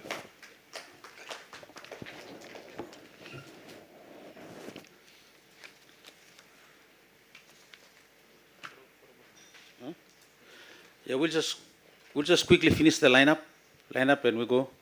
I even finish a week now. Huh? Radio. Hey, online ya, bayi pusu mo guna baksa.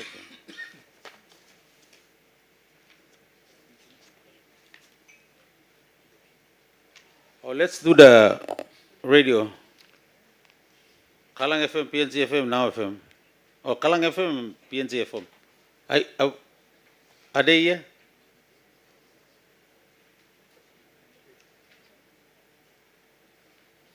No kata.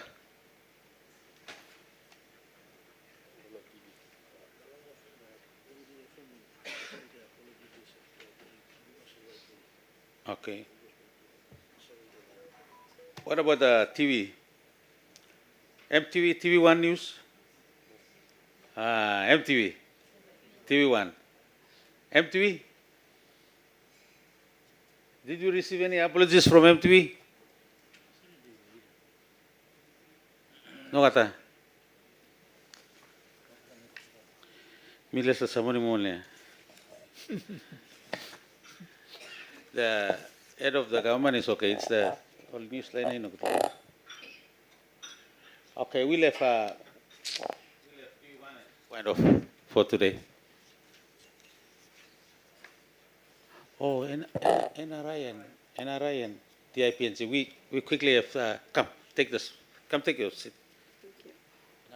No, TV1. You're TV1 too. Come take a seat. You? Come sit down. You are witnesses to this hearing. So whatever you provide will be held in confidence and can be used to, bigger. Okay, which way we with TV? I think basically our line of questions and inquiry will be on the 4 terms of reference, collecting some information so we can provide to, as a recommendation, make recommendation to the, oh, we don't have it.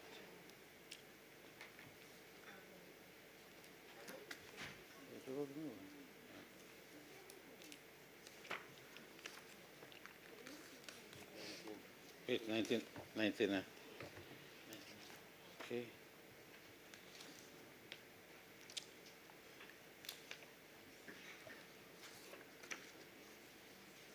This, okay, TV1, you can introduce yourself, and if you have an opening remark to make, you can do that. My name is Vashika Sharma. So you press this button. That's it. My name is Vashika Sharma, and I am the General Manager for Media Pacific of Digicel TV. Thank you, Mr. Chairman and members of the committee. Michael Henao is my name. I am the Head of Legal and Regulatory at Digicel. Mr. Chairman and members of the committee, I've been on through. My name is Salome Alman. I'm the Chief Editor for TV1 News and Loop PNG. Okay, thank you. Committee members, want to take the first 5 questions? With your permission, sorry, I had a statement. Yeah, I you have a didn't statement to mention. make. Yes. Please do. Thank do you, so. thank you. Thank you. I've been on through once again.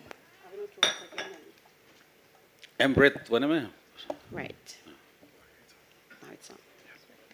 Thank you, and thank you for inviting us to this very important inquiry to help with the work you're doing to support the media. My statement begins: a free media, a free and independent, self-regulated media is a bedrock of a democratic society. The significance is fortified in the Constitution of the Independent State of Papua New Guinea by Section 46, which enshrines the freedom of expression. This constitutional freedom expressly includes freedom of the press and mass communications media. Digicel PNG believes in this freedom and the constitutional right that it affords all Papua New Guineans and people in Papua New Guinea.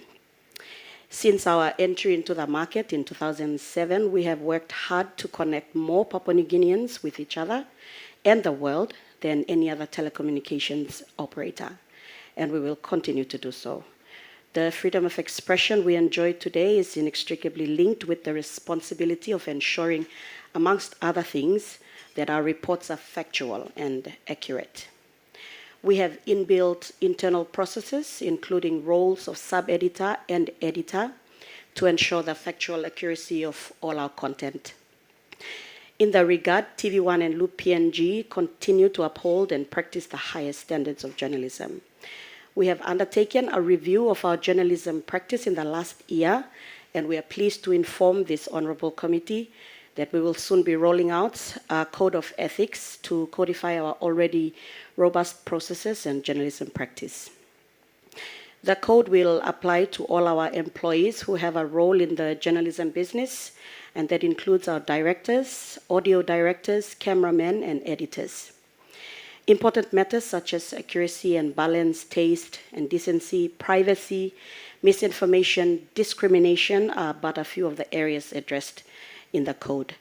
We are also introducing a feedback channel supported by a process which we believe will enable members of the public to hold us to account.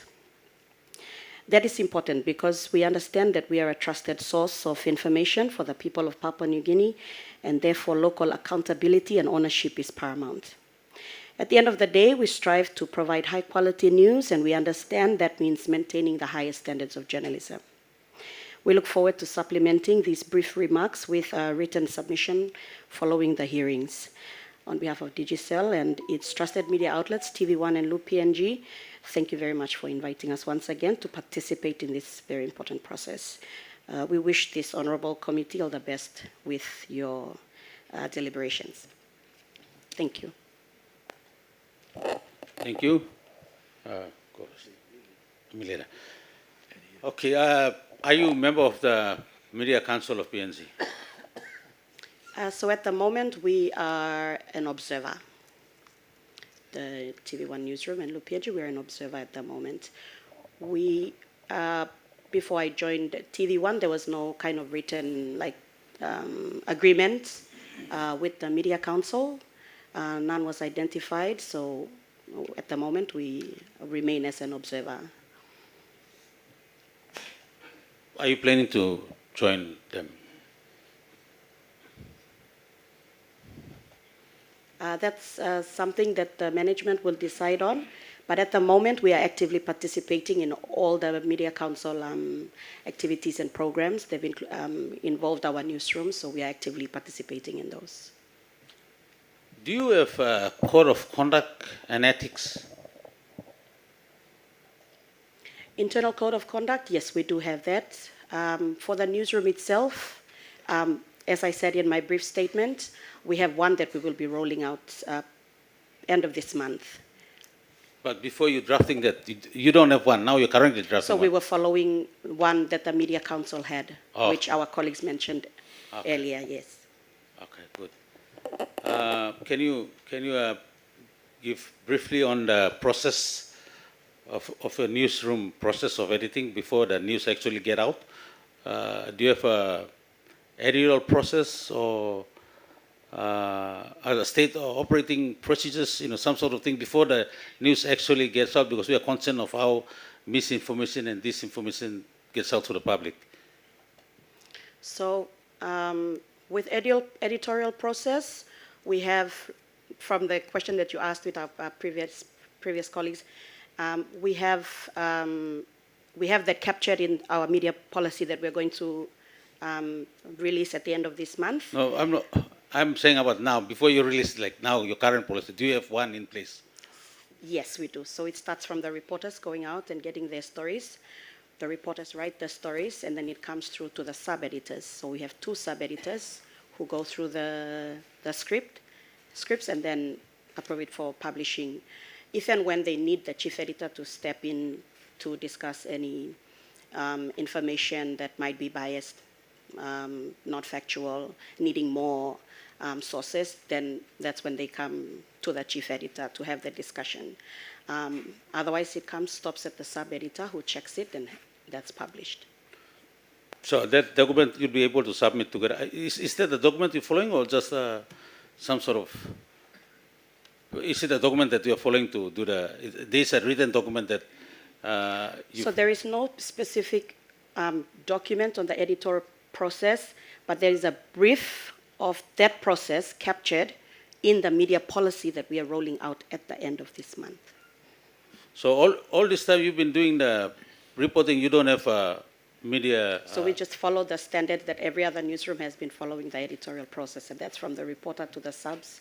And like for the print, they have their copy edits. For TV and online, well, in the newsroom that I take care of, we just have the reporters to the sub-editors, the chief editor as well, and then publication. So it's some sort of like a code that is unwritten code that all the newsroom follow? Basically. Okay. That's the process that I've known since I became an editor. Been doing editorial. Okay, all right. That's all. Okay. So it both apply to your TV and also to your online. So same process is applied. Okay, at least you have something, but it would be good to you submit your current, your one you want to plan to roll it out, also submit, make a submit.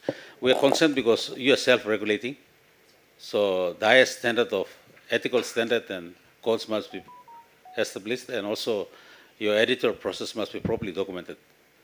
So if there's anything happen, then we'll be able to come and pick your process to know. All right.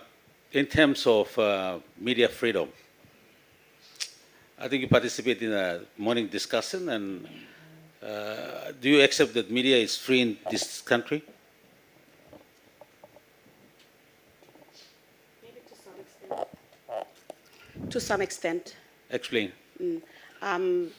I think one of the challenges that with media freedom is everyone has stressed, and that's access to information. That would probably be one of the challenges that we have in the newsroom. That's access to information. So we are not able to exercise so much of our Right media to freedom. information. Right to information. Okay. So some listed fear is one of the fear factor is one of the challenges to media freedom. You freedom of right to access information, welfare of journalism. What about that? For the TV1 and Loop newsroom, I think our welfare is well taken care of. Obviously. Okay, so you get your crop of journalists from which schools? We have journalists who graduated from Divine Word. I'm from Divine Word. And I think majority of my journalists in the newsroom are from University of Papua New Guinea. Okay. So you have internal sort of training established for those journalists? Like in-house training of some sort? Specific to journalism training, no. But over the past couple of years, we've had the opportunity, as I said, we've been working closely with the Media Council, and through them, we've been able to have our journalists participate in programs that they organize through the council. So it's quite active at the moment, and like we're really happy because I'd say probably 5 to 7 years ago, we didn't have so much of that opportunity. And just recently, that's been happening quite a lot. So we're really privileged, actually. Okay, so do you have instances of you, as let's say TV, do you have instances of a news report being, broadcast, and you receive complaints from the audience that some of the information broadcast is not right, like there's a misinformation or disinformation? I think misinformation would probably be the one that we face a lot every week. But it really depends on what kind of information that they're complaining about. It could be about somebody's name being misspelled, a place being pronounced incorrectly, and a lot of times when we are not able to run, like if we don't get access to information, that we're able to balance a story, but the story is necessary for us to put out for people to know.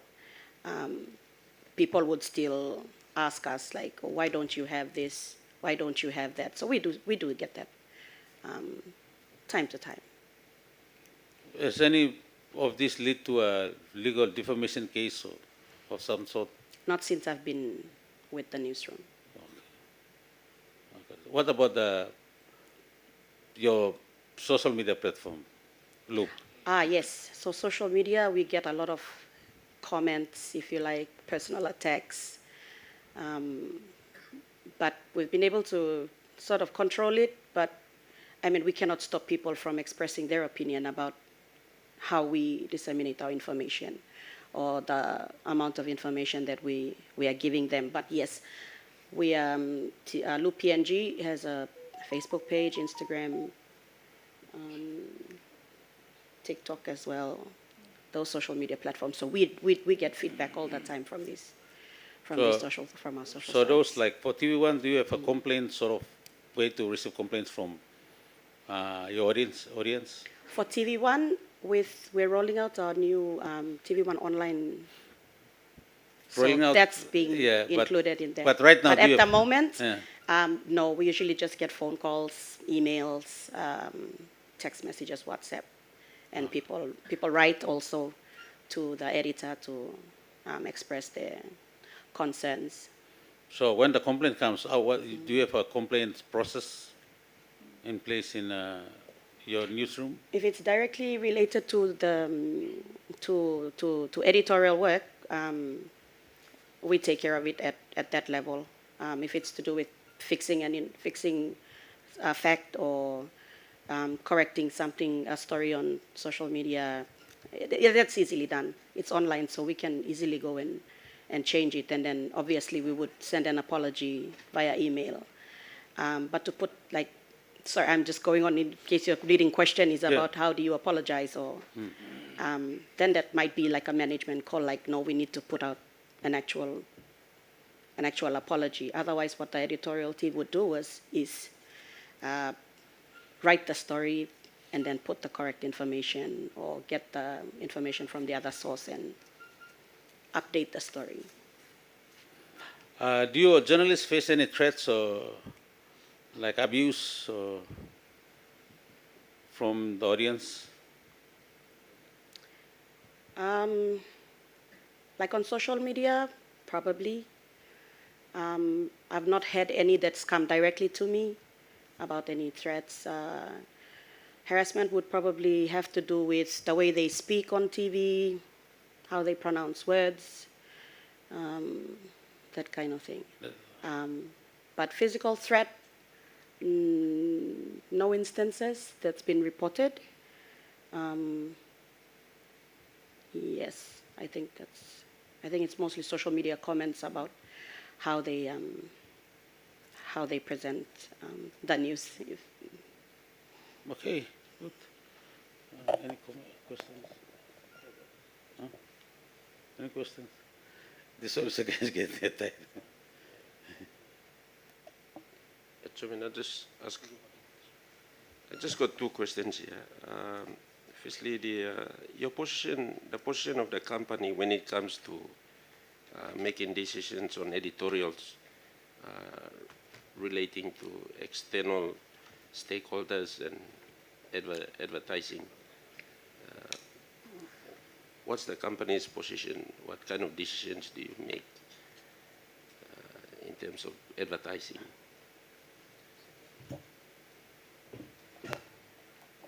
Thank you, committee member. I'll perhaps take that one. So again, my name is Michael Henao and I head the legal and regulatory function, but I'm also one of the senior members of the management team in Digicel. So as your good selves will know through Mr. Chairman, we have a whole raft of elements of our business. TV1 and Loop are one of the types of business that Digicel runs in Papua New Guinea and in other parts. So obviously we also have Trend Media, which looks after advertorials, if you like, including some billboards all around the country. So operationally, we try to keep them all as separate as possible, especially for the journalists, because they are, to use one of the words of Mr. Molan earlier, they're a special craft of their own, similar with my function in the legal and regulatory as well. So there is a certain element of independence and neutrality that is allowed to operate amongst our individual functions. When it comes to advertising, obviously the editor looks after the news pieces, but given the nature of the business themselves, then it depends on who the advertising is, I suppose who the advertiser is, and which of the mediums they're trying to broadcast or advertise on. There's not, we actually have the fortune, I suppose, of having the different types of businesses, even though we're part of the same group of families, that allows that independence and neutrality so that we don't have the similar challenges with editors in a smaller newsroom, where they're also having to balance the commercial elements of their business, including as well as the actual news piece, to enliven Papua New Guineans' rights to be heard. So I think that hopefully answers your question in terms of the challenges that we have. It's not as significant in our business as in other businesses because of the neutrality and relative independence of the different arms of the business. So you have a process of verifying content before it goes out? It depends on the types of content. So in terms of the news pieces and the news stories on TV1 and on Loop, then Ms. Vincent Alman, as well as her editorial team, take care of the verification, again, to ensure the accuracy and of those particular stories. In terms of other general content, it depends on the type of content. Advertising, as you know, that's a commercial agreement between the business and the advertiser themselves. So generally, whatever they want to advertise on different platforms, so long as it meets basic standards and guidelines of decency, etc., then they will usually be allowed to run on the different platforms. And that does not usually fall within the editorial consideration, because it may not necessarily be on TV1 or on Loop, for example. Yeah. Okay. Thank you. Thank you, TV1 team. I don't have many questions here, but I'll try to make it short, so all of us can go home. I can see many sleepy eyes already. How does the editorial team evaluate the impact or consequences of publishing a potential sensitive story?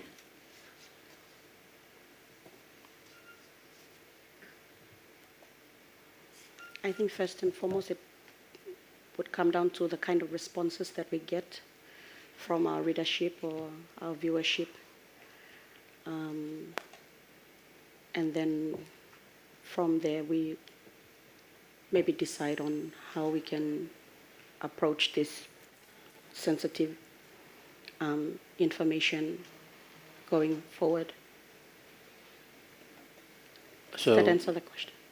yeah, but Sorry. like if it's too sensitive, you guys just walk away, or you just... Oh, right, okay. Yeah. Like not most of the things need to be published. Yeah, most of the things need to be published, and obviously we have to apply the basics. We have to make sure that if it's too factual, sensitive, yeah. if it's balanced, Okay. that sort of thing. So it still applies. The basics of making sure that we're objective still applies.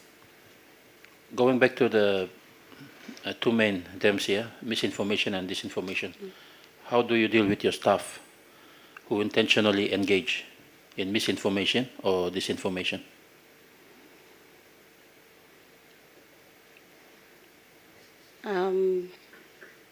While I'd like to say that there's not been any instances of that, every content that comes from the reporters stops at the editorial level. Okay. So no information comes and bypasses us. If it bypasses you guys, then it's an HR thing now. Most likely. If I may, if I may, Honourable Basil, supplement Ms. Alman's answer.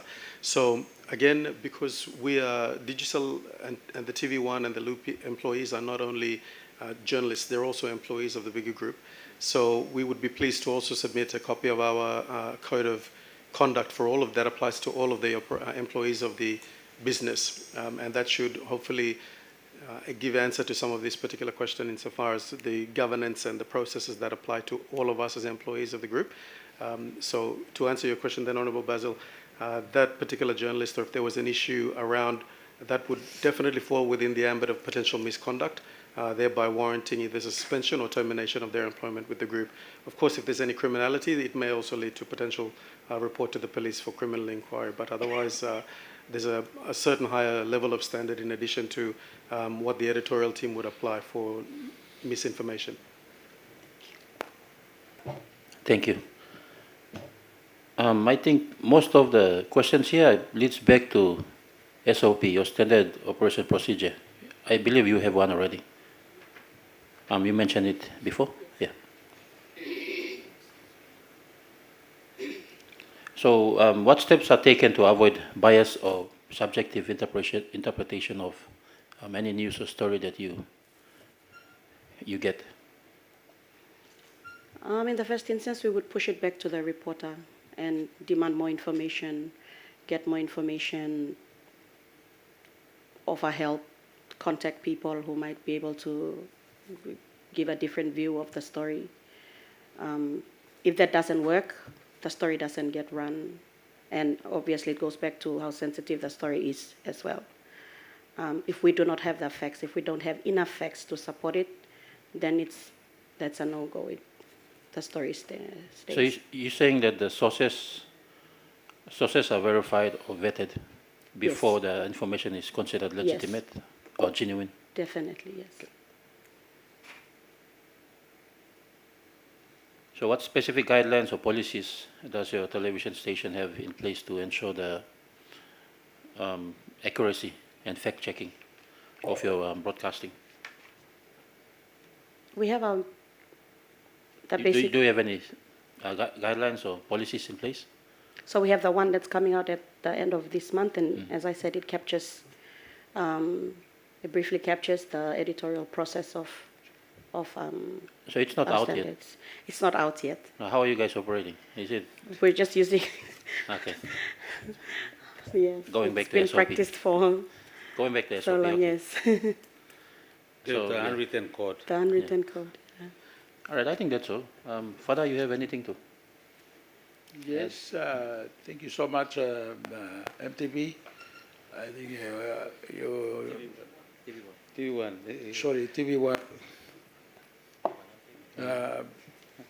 TV1, I think you mostly had a lot of influence in Papua New Guinea through what you are disseminating into the public in Papua New Guinea. I think. So that's an important part of your service, especially to Papua New Guinea.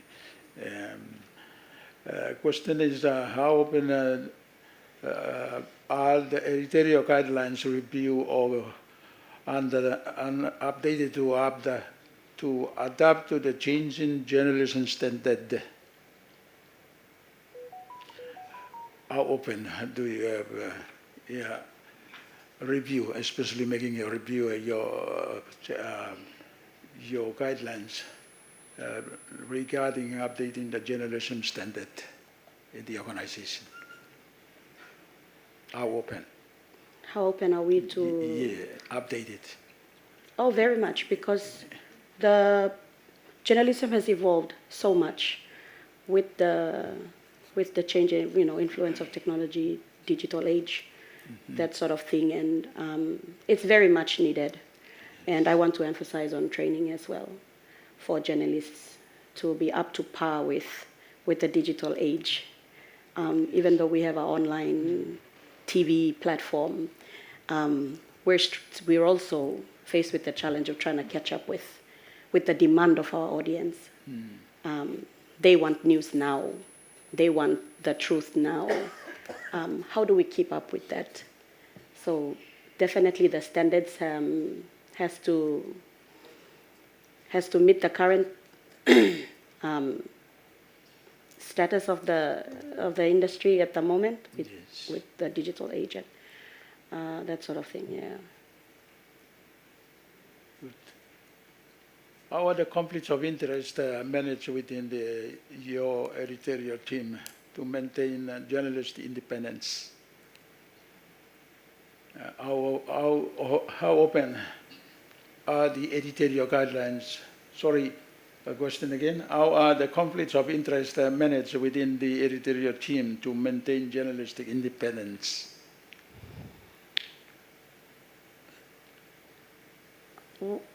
How do you manage, especially conflict of interest?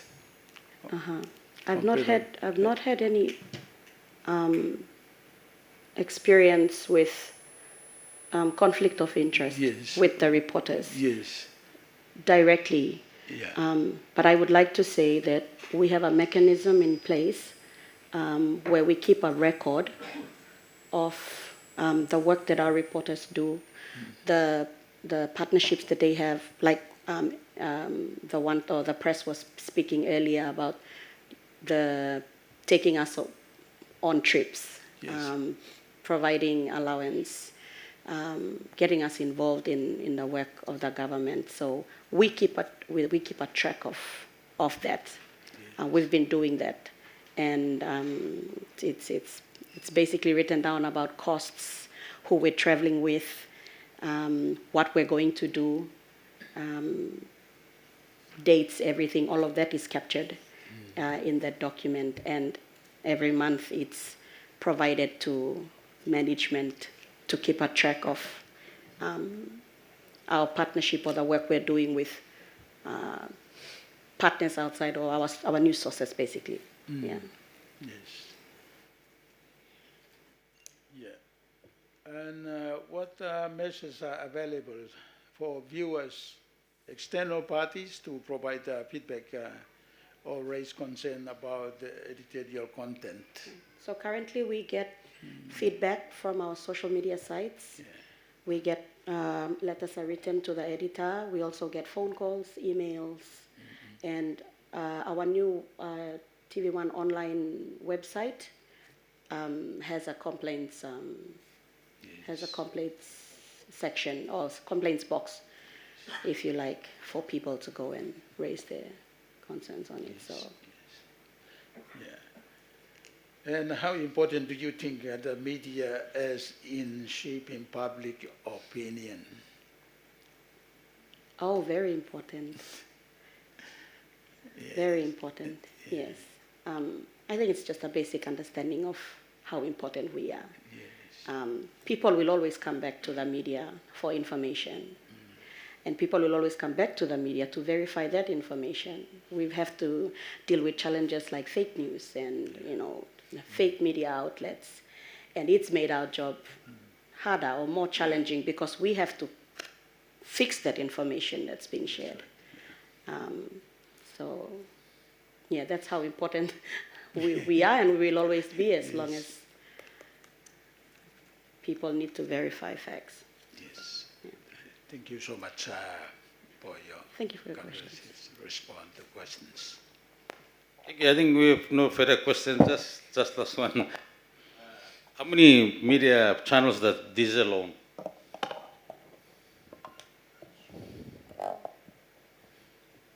So we have 8 TV1 channels in Papua New Guinea, and we have 3 TV1 channels in the Pacific region.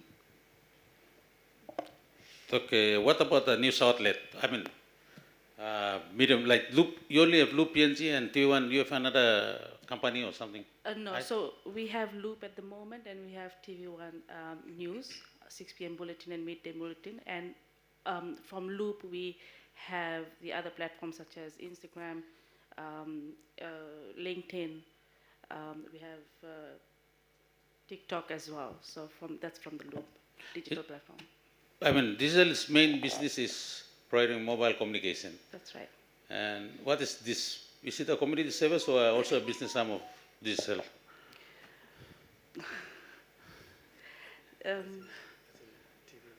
Yes, TV1. So when we came in, actually, so we said, okay, fine, well, let's give 100% coverage into Papua New Guinea, and we invested a lot of assets and everything into making sure that we have 100% coverage in Papua New Guinea. And TV1 was one of the channels that we wanted to launch at that time to make sure that anyone who is sitting anywhere in Papua New Guinea has access to TV. And that's when TV1 News came in, so that we can have people out there in the other regions who are able to access our channels and the news platform. But having so, the answer to your question is, I won't say that it's commercialized or anything of that sort, or if it's public service, but we run as the same as the other TV channels in Papua New Guinea. The objective is the same. Profit? Not really. Sustainability, I would say, just to be in the market. Okay. You mentioned that media saves public opinion, greatly saves public opinion. TV1 channel is broadcasting Filipino movies. What are we trying to do here? What content are you trying to save the Papua New Guinea mindset?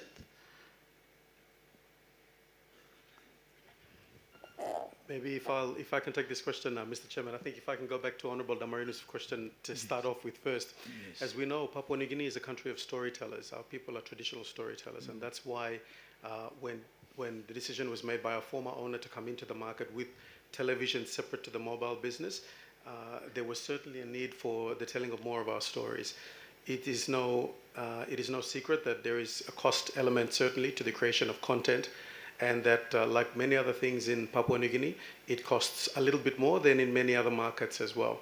So insofar as the business itself is concerned, and the news element of the business, there was an opportunity there which we like to think we've certainly expanded upon in order to bring more news and more coverage of everything else to Papua New Guineans across the country. We certainly have the network for it, so we're trying to leverage off it.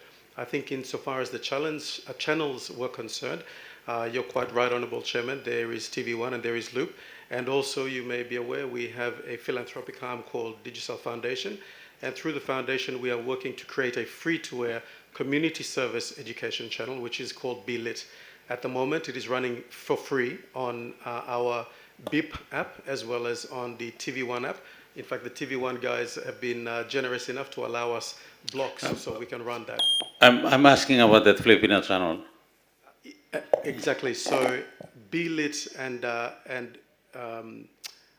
the education channel that I'm talking about is one of many other content that we provide. Do you know that the Filipino channel in TV1 is making people lazy? I don't have any evidence to suggest what it's doing to Papua New Guineans, but it's certainly popular. Yeah, it's very popular, and it's making people lazy. Can you do a research on that? We'll need obviously terms of reference, Mr. Chairman. We are always looking forward to working, especially with the committee. The work of this particular committee is very important, and so we would be looking forward to working with your good self and the committee members to perhaps frame some terms of reference to consider what Papua New Guineans like and what they need more of. Yeah, you got a very big coverage, so your TV channel, whatever programs you run in channel, it's across the country. You gave over like 100% coverage, so it's become concerning that the programs you run on the channels must be able to is shaping the public opinion and the behavior of Papua New Guineans. So we are really concerned. So we would like to find out from you guys, are you going to run some channel? Because the media, the Filipino channels you are running, we are a Christian country, and we don't tolerate what you call gender neutrality or whatever. So we are very careful on this. So we will do. We have to. Can you provide some sort of report on the programs you run on that the channels on TV1? We'd be very happy to do that in our submission, Mr. Chairman. Thank you. I think that should be all. But thank you so much for your contribution to the committee. We'll be looking forward for your new policy on editorial process, your state of art, standing order from the unwritten to written. Yeah, okay. You want to add something? Thank you, Chairman. I was going to say that earlier, but I think you read my mind. I'm not going to say anything more than what he said, but just to stress here that, and a little advice or something to add on what he said, I think we need to put more of Papua New Guinean culture in whatever we provide in this country. Like, well, Filipino, okay, but we can put in something. We have some movies back in the day where I wasn't born yet. I think some of us sitting here knows well. I forgot the name of some of the movies, but when I was a kid, I watched some of the Bougainvilleans movies. Tukana, yeah. You know, these are the stuff that kids today don't know. So my suggestion, just a suggestion, I'm not going to tell you what to do, but we balance it off. We bring some international TV station in or a neighboring country program in, but we balance it off with our own culture too. You know, put in some old stuff, maybe some new stuff that are currently going on, but we support local culture too. That's just my opinion. Otherwise, like he said, 100% coverage. You have the, we mentioned something earlier that the media has the power to change anything in any economy or in any country. So I think you guys are on that level to change any mindset. If you say riot tomorrow, riot will come up tomorrow. So now I'm just making an example, but to be honest, I think we should balance off the culture. Thank you. Thank you, Honorable Basil. If I may just respond briefly, TV1 has certainly been airing all of our old videos and stories from from before, and we continue to do that, even whatever is produced more recently, I think, and we'll be pleased to provide those statistics of what we've aired in our submission that we lodge. But I think I touched upon it earlier insofar as the creation of content itself. That's not generally what we do. We are just a broadcaster, and we pay for content to be aired. All of that costs money, obviously, and so perhaps it would be interesting to hear from the National Film Institute about their support, and perhaps we'll take that into consideration as well, how we can work with the National Film Institute and other producers in Papua New Guinea to create more Papua New Guinean content. But thank you very much indeed for your suggestion. Thank you for your time too. Thank you. You may be excused. NRI and TIPNG, if you don't mind, we can close it off. I mean, we can continue the inquiry. If MRI and TIPNG are here. You, NRI. Okay, come, take the seat. We are willing to, because we started off, we have some, timing issues, but I think it's important to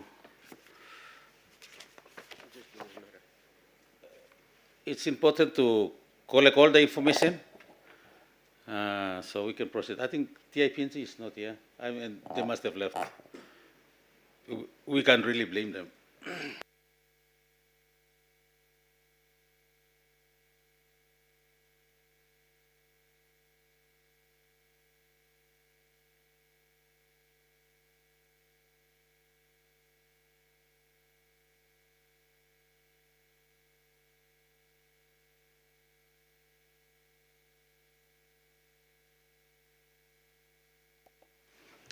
Thank you, NRI, Dr. Osborne Sanida. Well, I think I'm not a new face for you. We always sit in the your boardroom together at the NRI meetings. I think Wilson Thompson came yesterday, but he's not here now. Thank you for staying up late with us. And welcome. You want to give a brief background on NRI before we start? Thank you. Honorable Chairman Narawek and honorable members of the committee, on behalf of the NRI Council and management and staff, I want to take this opportunity to thank the committee for inviting us to be here today. And I think, like your Deputy Chairman has mentioned, I think one of the issues by operation of the NRI Act, there are two members of parliament that sit on the committee, so it happened that your Deputy Chairman is also a member of the NRI Council.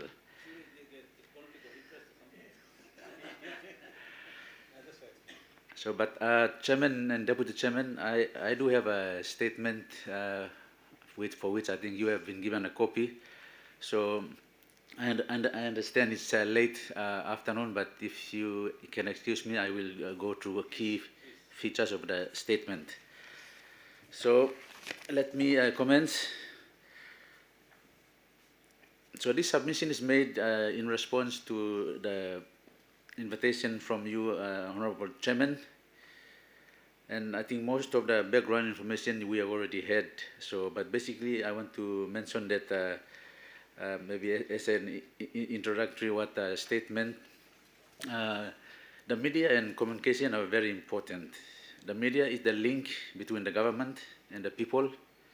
The media is also the link between business and people. The media is also the link between different sectors of our society and our economy. Therefore, information that is generated by the media and disseminated is very important, both for informed decision making as well as for consumption by the public. So in the submission you have before you, it's arranged according to the 4 terms of reference, but there is also an introductory part where I state the NRI's mandate and then relation to the... Sorry, we are not having that submission, so that's why we are... Sorry, my apologies, Chairman. I did send in the morning, and I think they have copies at the front, which I thought they would have given to you. No. Can you bring a copy so we can follow through? I will wait, Chairman. Yeah, please.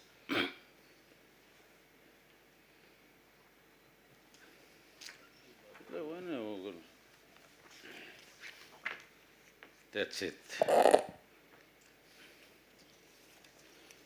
Okay, so Honorable Chairman, so there is a 10-page submission which I will just touch on key what.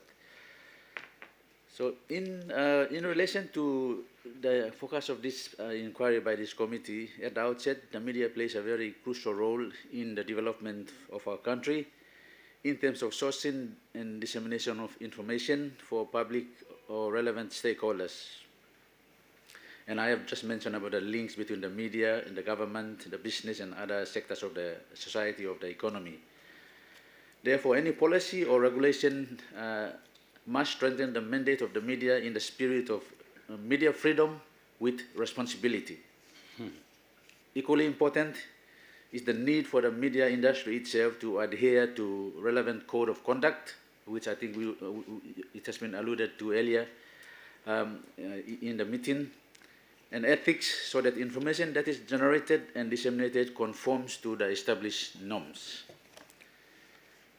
From PNRI's perspective, it is a user of services, of course, provided by the media, as any one of us when we are reading newspapers or listening to news in the TV. But I think one other aspect for us, for the Institute, is that we are also a supplier of information to the media in terms of when we release our research reports.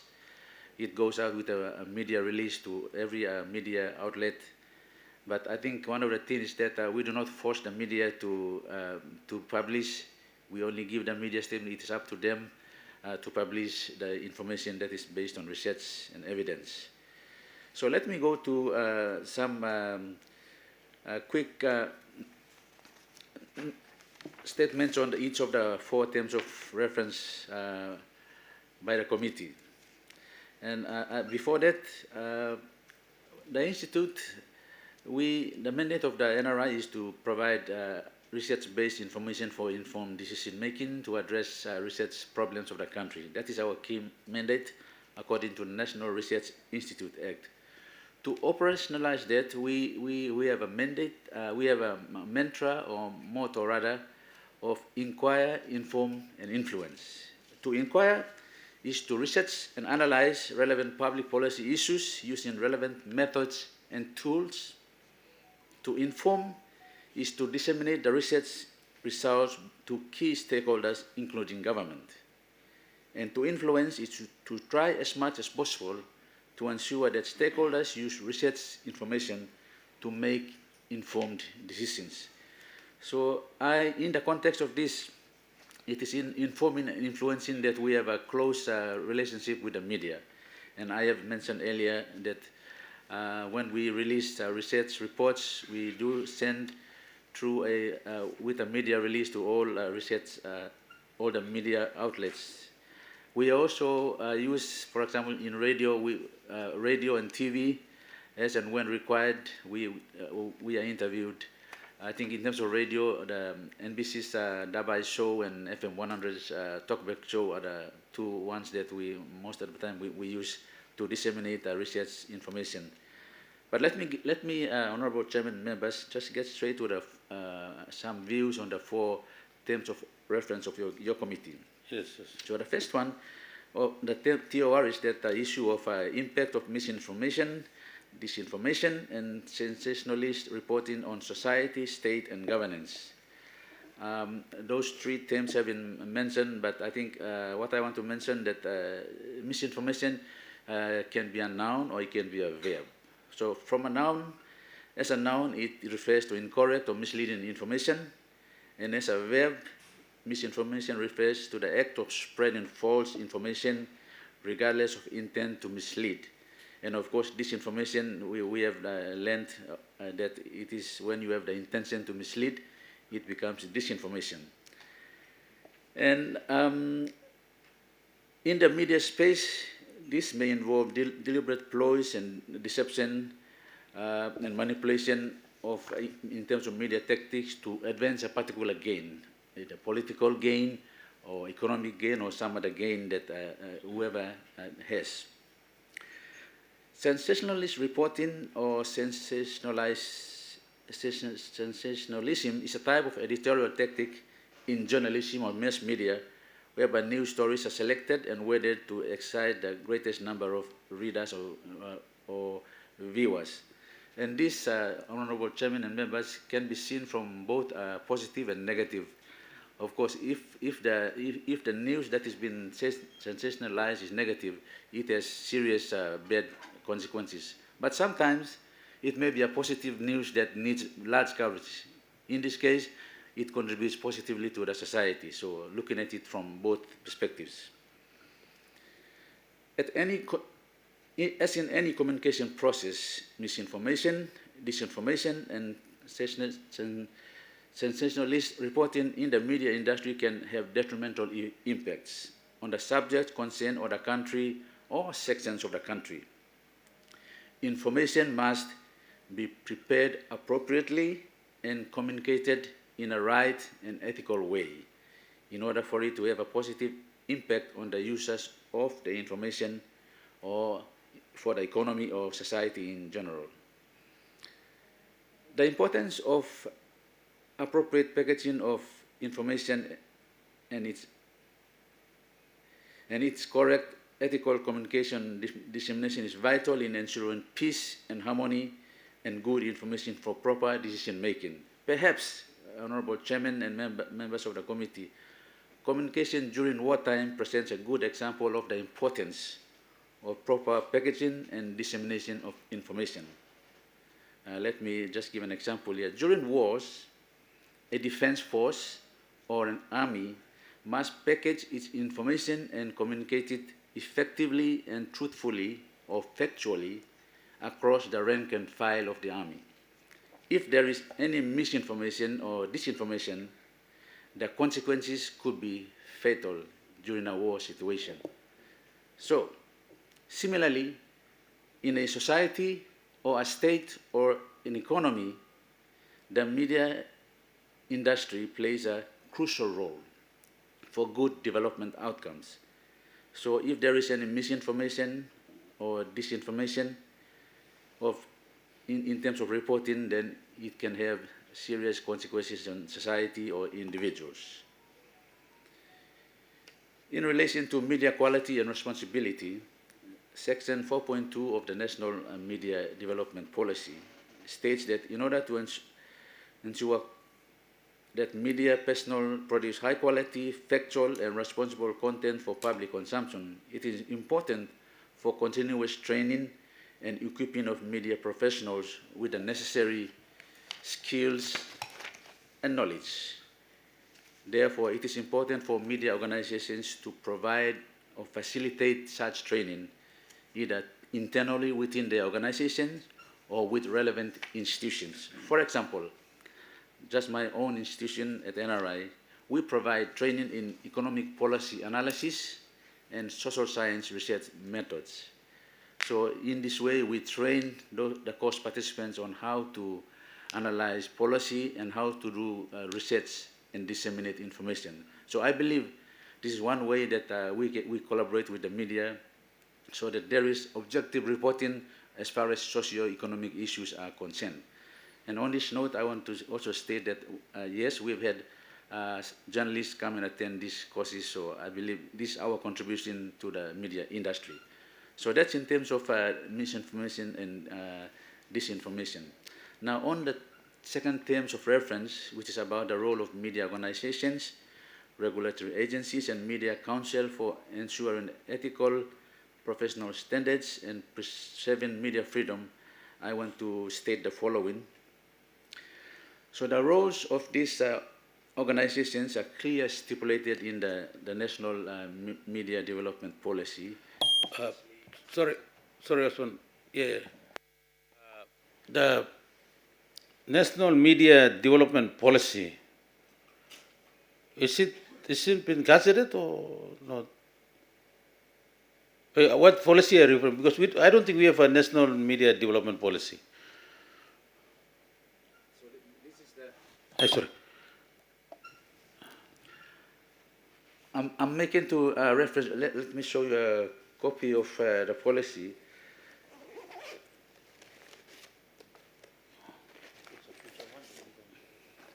Is it a draft one or it's a? So it is in the process. I mean, as far as the Parliament is concerned, I'm not sure where it is, but like as far as the holistic policy for the industry, this is what we have. And of course, I'm just saying it is subject to if Parliament is going to. No, Parliament is not has not recognized that policy yet. Okay. Parliament has not recognized that policy yet, so you will avoid mentioning, make reference to it. Okay, so I withdraw the statement on the reference to it, but Just the statement on the reference to it, but because we're not gonna, because the role of the committee is separate from the role of the drafters of the policy. Yes. So we don't want to preempt it or make know what they're doing. So until it reaches the Parliament. Okay, thank you, Chairman. But I mean, in terms of that, for general knowledge, the key institutions. Yeah, you can quite, but we'll take out just letting you that we'll take out the reference for yes. that particular policy. Yes, so even, I mean, disregarding the policy, the key organizations that are responsible I mean, in the industry as follows: the Department of Information and Communications Technology, who are responsible for policy matters. You also have the National Information and Communications Technology, focusing on ICT matters. We also have the media organizations. I think a lot of them have already presented before your committee in terms of what they do in practice. We also have the Office of Censorship of PNG that tries to regulate content. That is the mandated role according to the Censorship Act 1989. We also have a National Cultural Commission. I think earlier on, I think the previous team mentioned about the issue of film, and this is one of the organizations that are responsible in that space. And of course, the Media Council of PNG has already presented, and they're responsible for code of ethics and also about the welfare of professionals in the media industry. Something that I also want to mention is that in terms of newspaper and printing industry, I think there's the Newspaper and Printers Act 1959 applies, and this particular act is responsible for regulating the newspaper and printing industry to ensure that publications are truthful, responsible, and not offensive to public morals, and also provision of guidelines that reflect the Censorship Act and Postal Service Act 1996. So in terms of this particular terms of reference, these are the key industries that are responsible for that. So some of the issues in that regard that I want to bring forth for the committee as follows. Number one is that there must be proper language and standards used by media when reporting, because this is paramount to protecting the country and people of Papua New Guinea, and I think the views have been expressed earlier on. Second is that the government and media should take lessons from other countries on a regular basis and modify relevant policies for Papua New Guinea. I think this is a question of how can we learn lessons, because Papua New Guinea, we are not an island. We live in a global environment, so some of the lessons we can learn from other countries and apply in our context. The third point that I wanted to make in this particular, for this TOR, is that media freedom must be seen in the context of freedom of expression as a human right, as enshrined in the 1948 Universal Declaration of Human Rights. Freedom of expression covers freedom to seek, receive, and impart information and ideas through media, regardless of the frontiers. Freedom of expression includes media or press freedom, which we have been talking about, as well as freedom of information. I think this has also been alluded to. Freedom of information is defined as the right to access information held by public bodies. Chairman and honorable members, I think one of the things that your committee should look at seriously is how media organizations, and including us as a researcher, how can we have more access to information that's supposed to be public in nature? A lot of information held by government institutions are public, but sometimes we find it difficult. So not just the media, but we as research, we also find it difficult to access. So something along the slide, if your committee can have a look in terms of how, I think it alludes, it refers to an earlier comment by Honorable Ricky Morris, whether we need information to be stored in a central place where not just the media, but even us research organizations can also use to make research and analyze for informed decision making. And finally, in this particular TOR, is to make the point that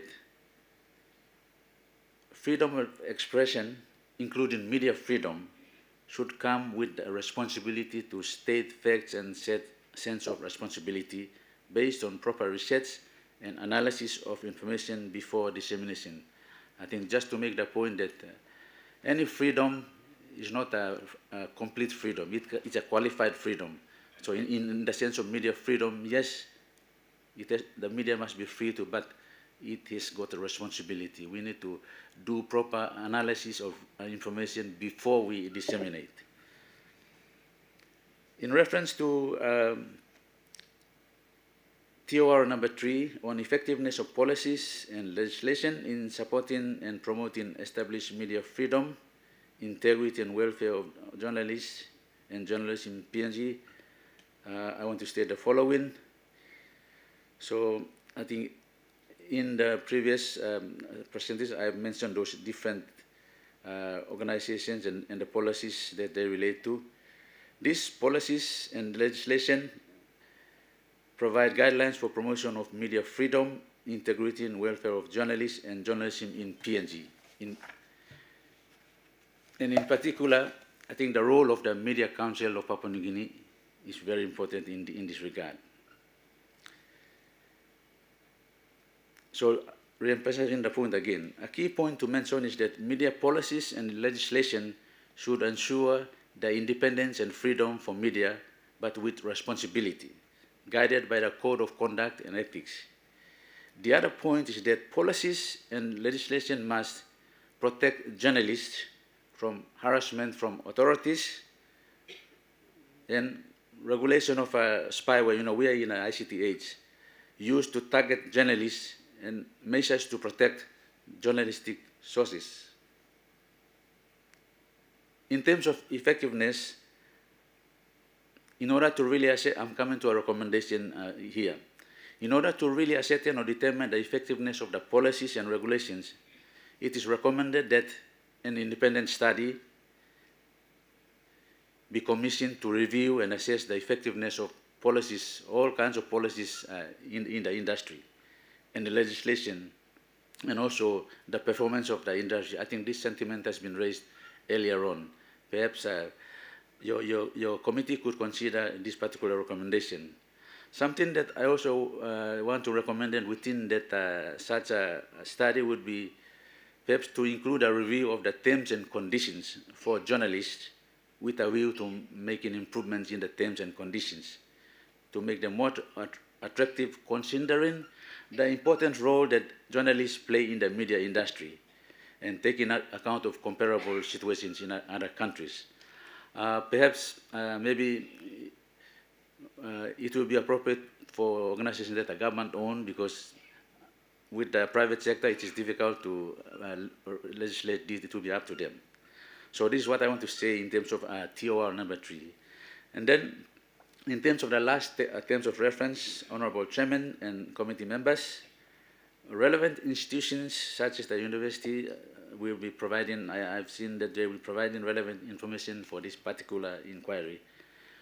But in terms of NRI, in its quest to inform and influence public policy, the Institute offers short courses for which media professionals can attend to sharpen or to improve their research and analytical skills so they can research, they can analyze, and they can report on socio-economic issues objectively, rather than someone else telling you to say so and so. Because by research and doing proper analysis, you can present the facts. You present the facts, you present the numbers, no one is going to question you. Numbers speak for themselves. The Institute offers the following 3 courses. I mentioned 2 of them: economic policy analysis course. I also mentioned social science research methods, but we also run another short course called natural resource economics and management. Honorable Chairman, our country is dependent on natural resource. So one of the issues is how do we manage our natural resource to benefit, and we run this course to teach participants on how to analyze issues relating to natural resource economics and management. And I want to say that some journalists have come to attend this course, so which is a collaboration between us and the media in this space. So going forward, it is recommended that, one of the recommendations I'm making here again, is that the study that I referred to previously could include a review of the standards of teaching programs and facilities at all the universities, consistent with the notion of making improvements in the media industry. So, Honorable Chairman and committee members, let me conclude. So, this submission is a contribution by the Institute, and I want to thank again the Chairman and your committee for inviting us on this inquiry into the role and importance of the media and its impact on the society and the economy. It is my hope and my view that the issues or some of the recommendations presented here will contribute to making improvements in terms of how we can have a media that is vibrant and free, but with responsibility to provide information for public information and consumption, and for good decision making for the development of our country, Papua New Guinea. Thank you, Honorable Chairman and committee members. Thank you very much, Dr. Osborne. You submitted a very comprehensive submission to the terms of reference, so I don't think there will be many questions to ask. You actually will be, when we're ready to draft the report, then we will work together to draft the report to the Parliament. We'll come to NRI so we can discuss on the collection of information that we have, the report, and then we can, you'll be helping us to draft the report recommendation to the Parliament. So that's a very comprehensive report you have. We won't ask any other questions. I will ask just one question only. Now, sorry. Media industry currently in PNG is self-regulating. Am I correct? Yes. Yes. Okay.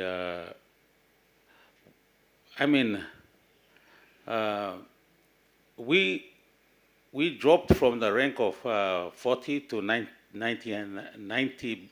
just because of the perception that we are developing we will put in place a media development policy. So there's a pushback from our partners overseas in terms of media who are concerned about media freedom. There's a big pushback when they learn that we are working on a media development policy. So as it is after the several, I'm speaking to various members who come, witnesses come before our committee, and the media industry itself. As a chairman, I formed the opinion that the media should remain self-regulating without even a government policy. Do you agree with me? That's after several going through several discussion with the witnesses. I started to slowly form that opinion that media freedom should be self-regulating without even a government media development policy. But that's just my opinion. I just want to know what you think about that particular. We can use the current existing self-regulating environment that the media has to continue to regulate it instead of coming with a policy from the government perspective to do some regulation in it. But if there is something that we want to do in the media itself,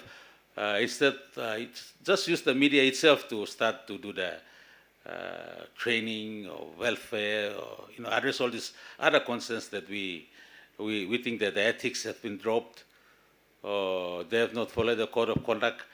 The media inside itself, because it is self-regulating, it can come up with its own mechanism to address those fears that the government have.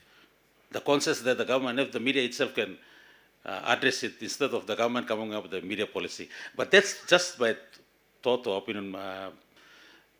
Can you say some thoughts on this? Thank you, Honorable Chairman. My sort of thought for this particular issue is, I think the main thing is that whatever it is, the main thing that we need to maintain is the freedom of expression for the media. So any policy that the government has that will try to obstruct that should not be allowed. That is my view in terms of, because freedom of expression, like I was mentioning, is a fundamental human right to express. The only point that I'm raising here is that any freedom is not a complete freedom. It's a qualified freedom in the sense that things that you say or things that you do, it affects the lives of other people. So, but having said that, we do have, for example, the Media Council of Papua New Guinea, we talk about the ethics, they do have this. So if the Media Council of Papua New Guinea can be able to do that, then by all means, but largely I agree with the view that most of the things, like the nitty-gritty, should be left to the media industry to self-regulate what they need to do. But having said that, as in anything, the government is ultimately the backstop of the government to govern a country. So there may be some oversight by the government, not necessarily in terms of policy, but some kind of oversight to ensure that the laws that the media comes up with are consistent with other laws of the country. So that is my view. But largely I agree with the view that the media should be left to self-regulate itself in terms of how, but like I mentioned, let me give you an example. In our state-owned enterprise industries in the country, for a long time, for example, we have PNG Power that was doing the operational and also regulating itself. So sometimes when you self-regulate, there's the risk of conflict of interest situation that happens. But that doesn't mean that you cannot address. That's why I think the rules and regulations that I think the Media Council of PNG is the overarching body for the industry. So whatever they come up with must be things that not only address the issues of the media, but must look at the wider sector-wide, society-wide, and economic-wide implications, anything. And government has and must have some kind of oversight, not necessarily maybe regulated or policy, but some kind of oversight to ensure that any law or any operation of any institution must be compliant with ultimately, it's about improving the welfare of our people, whether it is in terms of social life, in terms of economic life, it's a welfare. So if there's anything we're talking about the media, but it can be any other organization. For example, maybe we talked about the Lawyers Association or any other. They can be self-regulating, but if there's anything that is against the norms of society, then government steps in. That is my view, Chairman. Thank you. Thank you. We'll have more discussion on that after when we are ready to do the report to the Parliament. But thank you so much for your time, and we're hoping to hear from you maybe end of July or something. We'll get in touch with you. Thank you so much. Thank you, Honorable Chairman and committee members. I think that brings to the end of our inquiry. As we have legislated, we are a Christian country. So I invite our member of Central Brooklyn committee member who's also a Catholic bishop or priest before he became the member of Parliament. So he has the privilege to say a word of prayer and send us home. Thank you, Chairman. Let us pray. Thank God for the wonderful day we have, especially in terms of